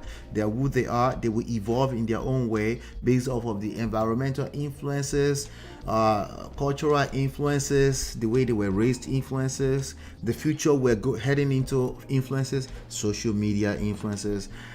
They will evolve, right? And you can't change whatever it is that they're showing up as. The only thing you can do is influence, because you're a powerful influence in their lives, because clearly you married each other, right? You made them marry you. You made them get into a relationship with you. You have some kind of power of influence over them, okay? But not change. You can't change them, okay? The third one says, have sex with your partner before walking down that aisle, because trust me, a flaw in this is gigantic enough to make you walk back up that aisle. If you have to have sex with people before you know you're romantically or sexually attracted to them, you're lame. Let me repeat. Now hear me. So you guys hear me? You hear me very well? Okay. If you have to have sex, now I'm not an advocate for either one. You know, honestly, I'm not that religious, okay? But let me make this clear. If you have to have sex with people before you know you are sexually attracted to them,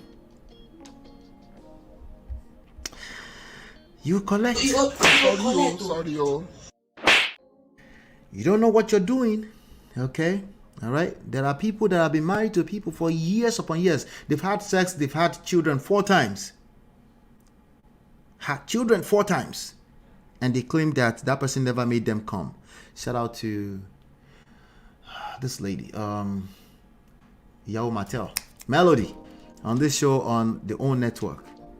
They have 4 children together. They were power couple everywhere. She said he never made him come. Okay. After how many sexual encounters do you think they had to have 4 kids in all those power couple marriage? Exactly. So, dear, you know, those advices, slow down, auntie. She said, have sex with your partner before walking down the aisle, because trust me, a flaw in this gigantic, like, if you have to have sex with them, like you're lame, and you shouldn't be talking about marriage. I'm just letting you know right now. Okay, because that angle you're entering with marriage is wrong. Pardon my manners. Let me read a couple of before I continue. Nicole says, getting clear on what you control and what you don't. Write a list. You can't truly control another human being. Once you realize you only control yourself, your response is yes. Absolutely, Nicole. That's very, very true. Is White a wonder? Is what he's doing on a Nigerian blog? It's looking. He likes brown sugar. You forgot that part. He's looking for brown sugars. Okay. This auntie continues. Understand each other's love language, cause it would highly improve communication. Communication is vital for a lasting union. The till old age kind of union. Okay, we can take that. Okay, take that. The next one says, be you a housewife or a working one, learn to save for a rainy day. Okay, what she's trying to say is save for the day when you want to exit that marriage. Okay, if that's how you think, you will end that marriage with your own mindset, your own hands. You attract what you fear the most, because that all that energy you're putting into that mindset can be put into learning how seduction works for both short and long term, so you can actually create the experience you're looking for. But you will always create the experience you're looking for. That's precisely what I'm saying. You know, it's kind of like what some of the things you will read in the book, Number One Red Flag. You will always create exactly what you're looking for from a mindset standpoint. Okay. The next one says, okay, let's go on to the next one, next slide. There is no gold medal for the one who marries the earliest. Wait for your time and for financial stability. This is usually a useless, not all the way, half useless advice. And here's why, okay? People are going to marry at their time as a default. Okay, that's just what it is. Okay, every marriage is such a powerful thing that I'm not sure anybody is really orchestrating at an intentional level like that. Okay, but we can be intentional with the work we put into ourselves, so that when you do attract marriage, you are attracting a healthy relationship, a healthy situation, no matter when that is. Okay, so you're worrying about somebody waiting for their time, or they stole somebody's husband, like I don't know how useful that is for anybody, especially if they've made up their mind already that they're going to do what they want to do, you know. But I guess it's cute on paper.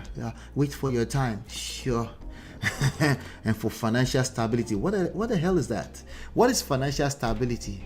If you live in the Western world, if you're an average person that lives in the Western world, what is financial stability? Let's be frank with ourselves. Right?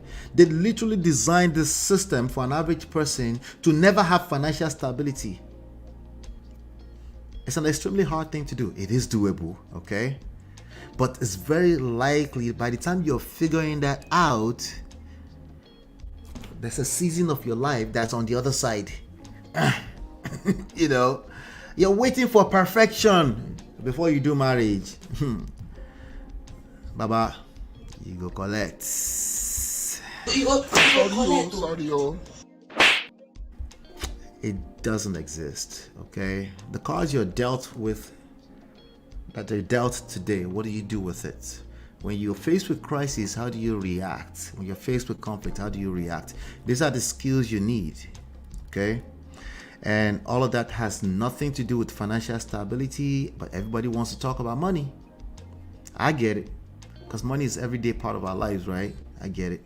But this is why you have money, you become the richest person in the world, you still end up in divorce. Did I make that up? No, I didn't. Different from blue. Bulaba. I did not make that up, I promise. Okay, you can go and look at it. The richest people in the world today. Okay, waiting for financial stability, waiting for their time. I'm not sure how useful it is. It's half useful. Let's just give you that, okay? There's no perfect advice anyway, right?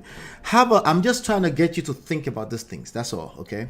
Somebody say have a small memorable wedding.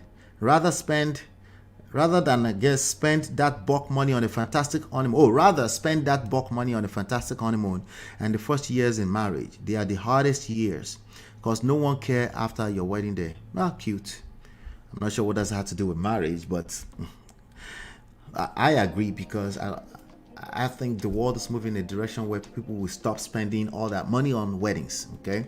But that has nothing to do with the health of the relationship, the underlying relationship in the wedding. It has nothing to do with it. Now, it could be a symptom. It can end up being a symptom. You might point finger at it's because we spend all that money on wedding, but no, there's other foundational issues that created the demise of that wedding earlier on. Report your partner to their family members if you must, and not yours. That's a common sense advice. That's a common sense advice. She said, report your partner to their family members if you must, and not yours. You would eventually forgive them. Your family member will not. That's true. That's true. Your family members will not. They will if you forgive. You have to give them time. They do. Everybody do forgive. Everybody does forgive at some point. But that's a function of you forgiving your spouse. They don't really have a choice if you're moving forward with your spouse, right? But again, that's common sense. Let me know if my mouth is mismatching my video. I think it should be fine. Let me check actually. It is actually. Hold on 1 second. What's wrong with this thing? What is wrong with you? Let's try that.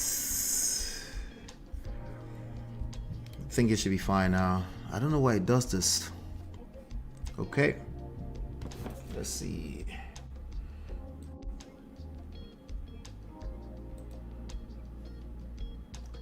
Are you with me? Let me see some of these comments. Okay, hold on 1 second.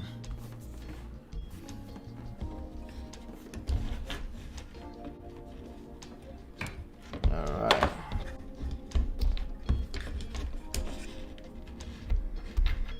Pardon me, pardon me. I just always like to make sure you guys are having a good experience. All right.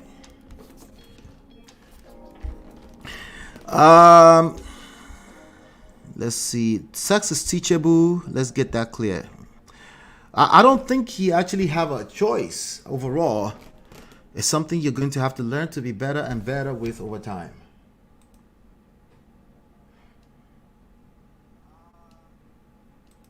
All right, let's just go ahead. StreamYard is acting up.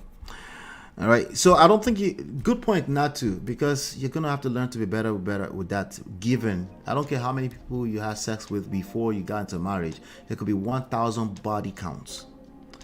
When it comes to long-term relationship or any particular person, you're gonna have to learn how to take care of them in that department. So I'm not sure what people are looking for, but that's a good point not to. Yeah.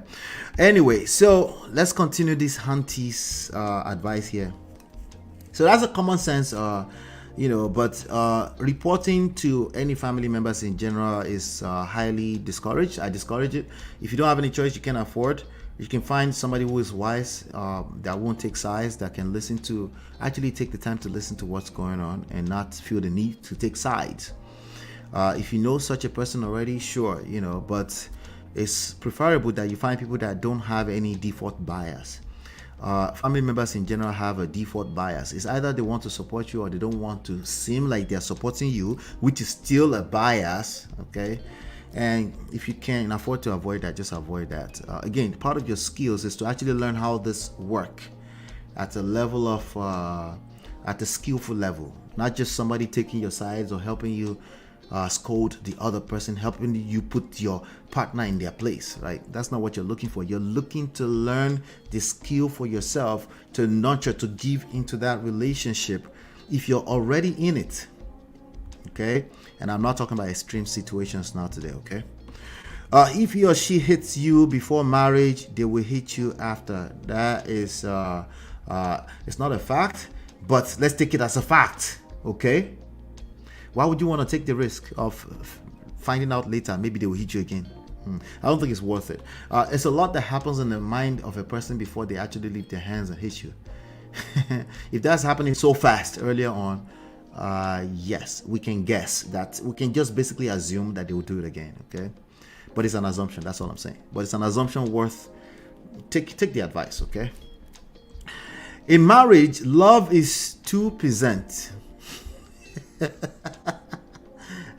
Wait for this one. This one is interesting. In marriage, she says, hold on. Marriage is 2%.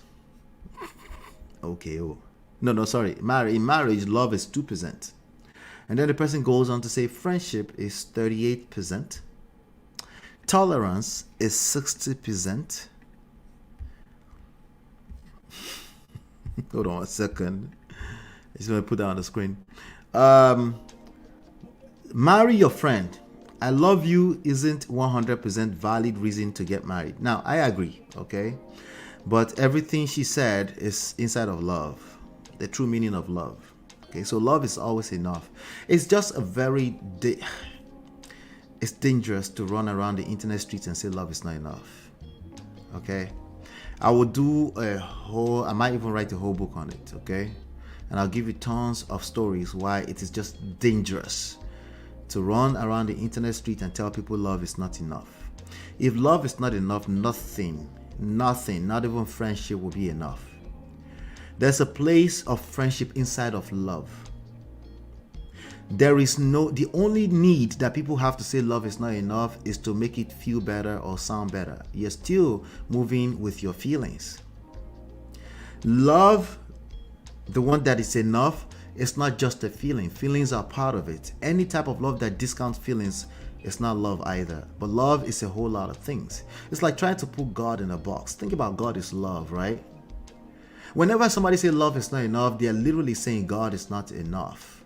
I get it. There is a context. They're trying to say love as a feeling is not enough. Okay, then say it out completely, because love is such a powerful word by itself that I'm telling you, when you say it, the other person is interpreting what you said based off of their own definition of love, not your definition of love. So while you might mean well when you say that, you might just be creating other types of damages in people that are impressionable, right? I just want us to be careful with that. God is enough. So love is enough, okay? If you need to learn the full, holistic, everything that's inclusive in love, then let's do that, okay? But I don't think it's helpful to just feel good about yourself as another mentor on this internet street and say love is not enough. I just don't think so. And I'll prove it later on. I know it's going to take me time, but I'll prove it, okay? But tolerance is inside of love. Friendship is in love, okay? Marrying your friend is part of that formula, okay? And yes, it's a formula, right? I love you is a valid thing to say. When people say that, you need to value it and not water it down, okay? Now, if their behavior is not matching the fact that they love you, then address the behavior. Don't worry about, well, you can call them a liar if you need to call them a liar, right? But please don't turn that around and say love is not enough and say love is 2% instead of marriage. That is a lie from hell. Love is everything, everything. Okay, love is giving, is grace, it's all of that, it's patience, it's love, it's kindness, it's all of that in Corinthians and more. And that's not a religious talk. I want you to know that there's more for you to do when you find yourself inside of what, okay? You find yourself in crisis. I want you to know that there's more work you can do, right? And the more you embrace that idea, right, the higher the reward will be, right? Because everybody else, guess what they do? They quit.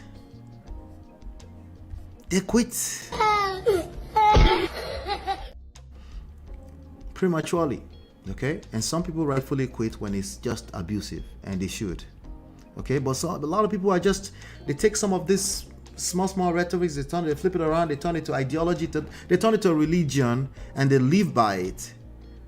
And then they're collecting breakfast because they say love is not enough. You collect breakfast from 30 people, you become a red flag for the marketplace. It doesn't matter what side you fall on. You can be the collector, you can be the giver of breakfast. If you collect enough of it, you become a red flag. Anyway, this auntie continues. Marriage isn't for everybody. We agree. Women, men, money indeed stops nonsense. She's talking to both men and women. Money indeed stops nonsense. No, it doesn't. No. If we're going to generalize that statement, money does not stop nonsense. In fact,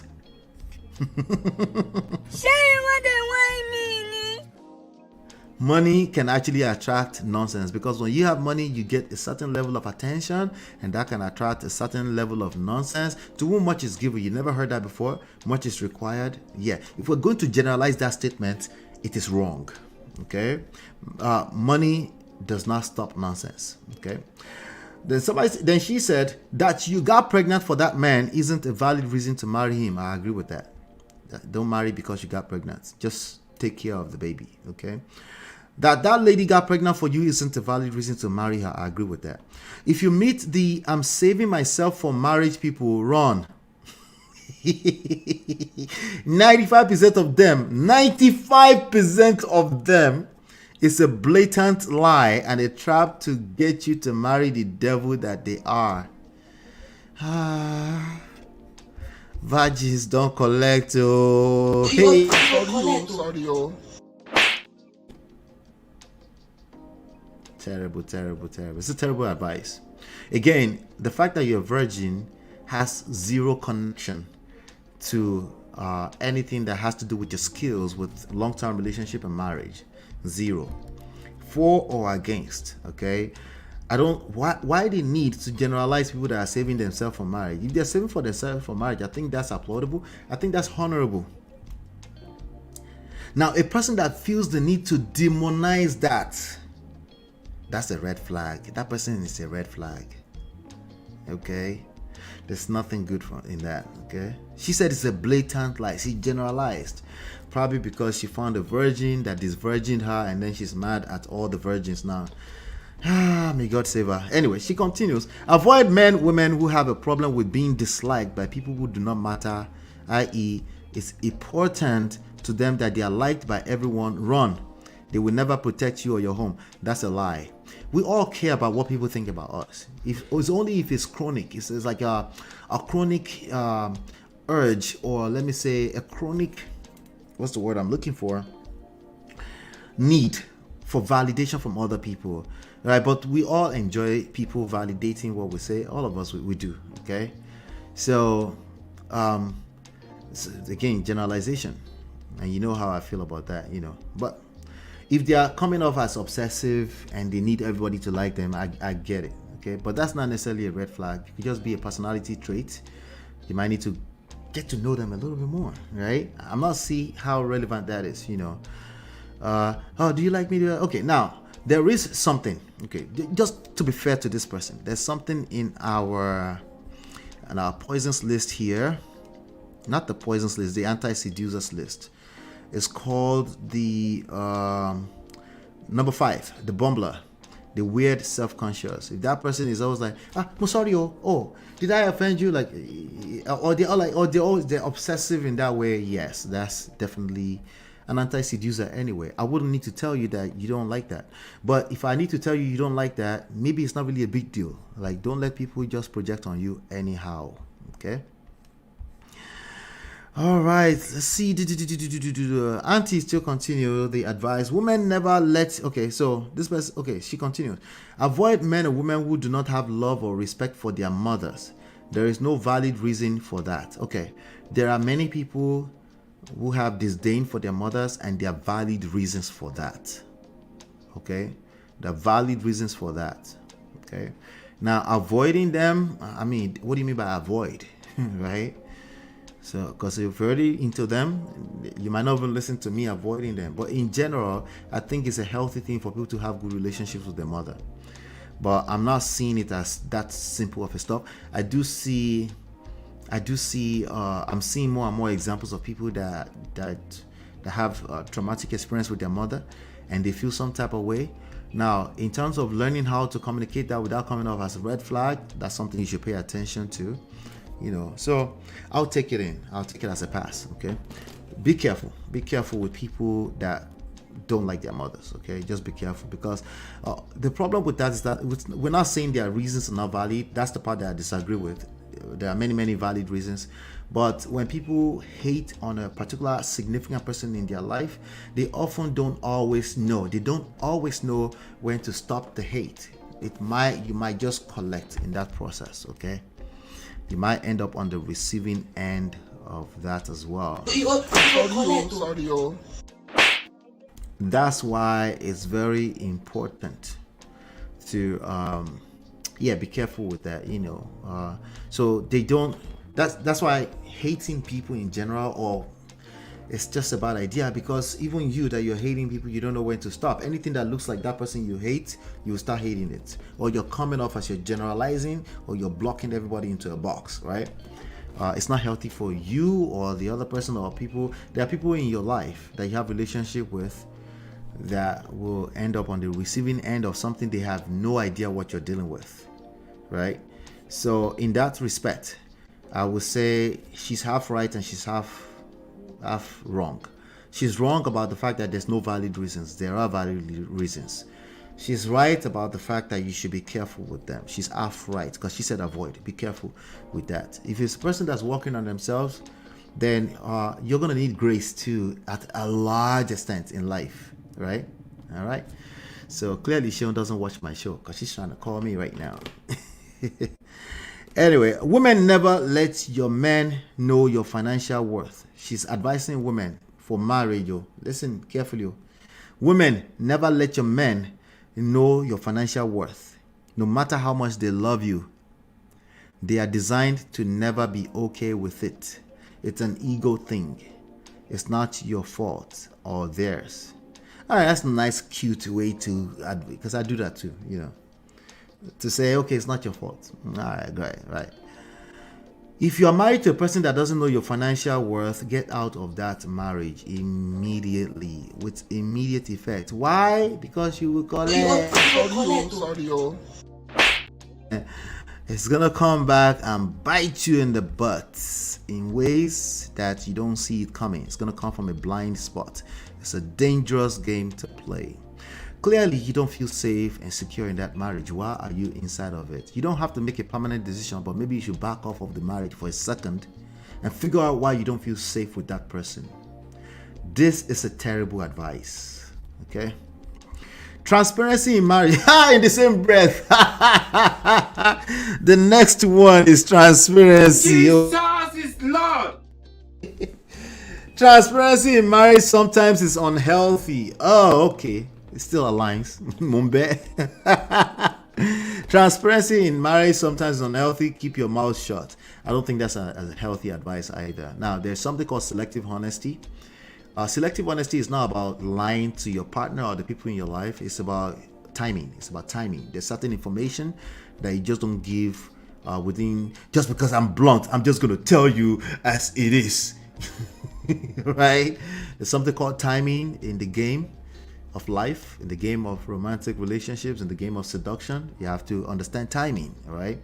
But just outrightly keep your mouth shut indefinitely, that's not healthy. Why are you inside of the relationship? Jesus Christ. Well, maybe because I have 4 kids and I have 3 kids. Again, you can back off for a second and figure out what's going on so you can actually enjoy the relationship, right? Why would you want to be in a relationship you don't enjoy? Back off for a second, figure out what's going on, right, before you move forward, as opposed to lying to yourself that, Anyway, let's continue. She goes on to say, choose your battles, construct your words properly before you utter them. I can rock with that. That's social intelligence. Divorce on the grounds of adultery is a sin. What? Divorce on the grounds of adultery isn't a sin. Divorce isn't a sin, period. Okay? Divorce is not a sin, period. Right? Let's continue. Let's not waste time again.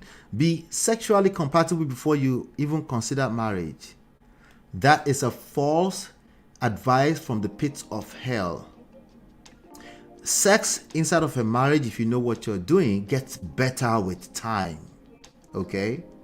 Now, obviously, it's some kind of bell curve. After a while, it gets better with your experience. I'm not talking about better with the experience of the other guy who thinks you're not having good sex, but you feel you're having good sex. Right? But for you, right? For you in particular, sex gets better with time, including when you both are sinking together and you don't really have it as much anymore because you're doing like this around. You're like 75 years old. You have it every now and then. You still enjoy it together. It's still better because you're having it with your favorite person, right? It gets better with time if you know what you're doing, okay? But the idea of looking for it to just be compatible in the beginning, this is the beginning of failure in a relationship. This is how you start to fail. Now, you should be sexually attracted to your partner, okay? I do think you should have that from the get-go. But compatibility becomes questionable when you find yourself in crisis. Have you ever spoken to anybody who is having trouble in their marriage right now? One of the first things they say is, I don't think we are compatible. Like, oh, now you just found out you're not compatible. Thank you for telling me that you're going through troubles in your marriage. It's a fancy way to say that we're struggling in our marriage. That has nothing to do with compatibility. It's something that every marriage will go through. Now, the question is, do you have the skills to kick in at this point in time when you're going through the crisis? You probably don't. Like the rest of us, when we find ourselves in it, we didn't have it, you know. Shout out to Abby, my G, what's going on? Good to see you, Abby. All right, let's see here. Yeah, so the compatibility thing, be careful, right? When people, if you're not talking about compatibility in the beginning, before you actually see finish, then it's not compatibility anymore. There's a crisis going on, and if you run to the other side of the streets because you think you avoid your compatibility, you'll find your compatibility there. Okay, it's like a shadow. It follows you everywhere you go. It's you. It's not your fault, but it's you. Okay, she says, do not marry a liability for the sake of love. Well, most people that are marrying people think they are marrying an asset, so I'm not sure how useful that advice is. Respect is as important as food is. Okay, we agree with that. To be spelled that out earlier, we're not saying specifics, just mutual respect, of course, right? Your mother-in-law isn't your mother. That is false advice. Your mother-in-law is as good as your mother. It's a mindset issue. If you have this mindset that your mother-in-law is not your mother, you know what time it is. You will collect. Sorry. If you disagree with me, be patient. Time will tell you, okay? Time will tell you, all right? Your sister-in-laws aren't your friends. Same thing. It's a mindset, okay? If your sister-in-laws are your enemy already, I'm not talking to you. But if you're leading with this mindset, you will create what you fear the most. Because we are human beings. We have an incredible radar for bullshit. We can smell it. We know when you don't really feel like we're your friends. So guess what? Let's match energies. That's what they say, right? Let's match it. It's not always intentional, okay? All right? But, you know, equilibrium, you know, the water will flow to balance itself out. If you already have that mindset that your sister-in-laws are your enemy, it only makes sense that the universe will agree with you and help you create it, right? Aha, I know. Ola, no, but yeah, just wait. Be patient with yourself, okay? Your domestic staff have no business having direct access to the man of the house. Well, if you have a domestic, I don't know what this has to do with marriage, first of all, but, you know, it's maybe in Nigeria. If you have to monitor the access of your domestic, why don't you just get rid of the domestic staff, okay? It's crucial to understand each other's life goals before venturing into the union. Life goals is a moving target. It can change. This is a terrible advice. Respect each other's privacy. I agree with that, as long as they're not moving mad. If they're moving mad and it doesn't make you feel safe and secure, you can't respect it. It's impossible, right? You'll be snooping around like, what are they up to? Now you start to feel like it's secrets. So again, this is one of those issues that people address like they're addressing it, but they're not really addressing it. It's privacy is questionable already. To them, it's just a secret you're keeping. So it's a problem that you're going to need to address at some point, and you can't run away from it. Yes, even if your partner is the one perpetuating it, that is effectively your problem to resolve at some point, at least help resolving at some point. Never marry a partner who is answerable to no one. I agree, especially if they are not answerable to a higher self, God, right? Money is important in marriage. Money is important in life. And then this person goes on to say, above all said, don't get married.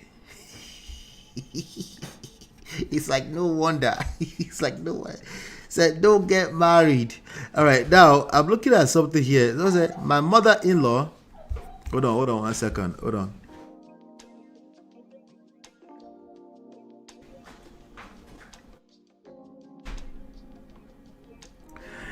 All right, so let's see here. I'm looking at some of the comments here.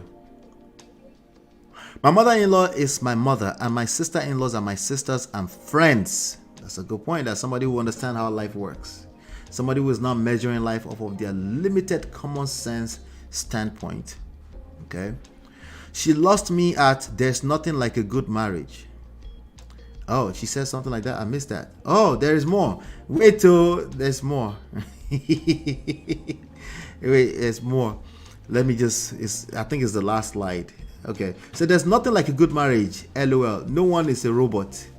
They only just master the art of endurance and tolerance. And understanding that love isn't just a feeling, but a decision. All right. Again, they always mix 80% of truth with 20% poison. Pay attention to that. People that mix 80% of truth with 20% poison. Pay attention. Those 20% are good enough to destroy 80% of your experience. Pareto rule. Yeah. I guess she was responding to someone that said, are you real or just joking? You don't think some people got lucky, blessed with a good marriage despite the challenges as expected? There are good marriages. We'll call it good marriage because overall it's good. Doesn't mean they didn't wake up one day feeling funky. All right. And then somebody said, ever been married before? Somebody asked. And then she goes, yes, dear. And really, I don't need to be married to have sense. I knew it. I knew this was all coming from common sense. I just knew it. When I hear common sense rhetorics, I just can feel it. I lived with a married couple for 35 years. My parents, Lobato. Yeah, you can't make this up. You can't make this up. So in all of that, which one do you agree with? Which one do you disagree with? I wonder if there's anyone you agree with, if there's anyone you disagree with. I just wonder. All right, but let's do this. I'm gonna leave this here.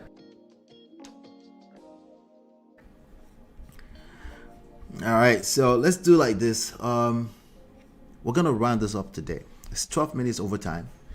All right, I want to say thank you to all the Obodo fam people here. I appreciate you for coming, for stopping by. Always appreciate seeing you all. Shout out to Auntie B. I appreciate you, Auntie B, for coming by and sharing your gems. Unfortunately, because she was rushing, she's on a mission she has some advocacy programs for domestic violence and stuff like that. We will talk about that more as time goes on, but I definitely want to be in support. I'm in full support of whatever she's up to with regards to that. And I can't wait for her to take off with our programs in Nigeria and stuff like that. So I want to say shout out to Auntie B for the 50 pounds. I appreciate her for that. I guess she's launching our book today. Shout out to Natu. I appreciate you for the $20. I appreciate you. Thank you guys so much. I appreciate you. Hopefully you've been enlightened and educated. I'll see you on the next one. Peace. Beautiful girl, sparkling eyes, killing thing. I find a beautiful girl. It's your love that I've been missing. I miss all your hugs, your touching and kissing. Me love on the floor, the couch in the kitchen. One love enough, we done enough.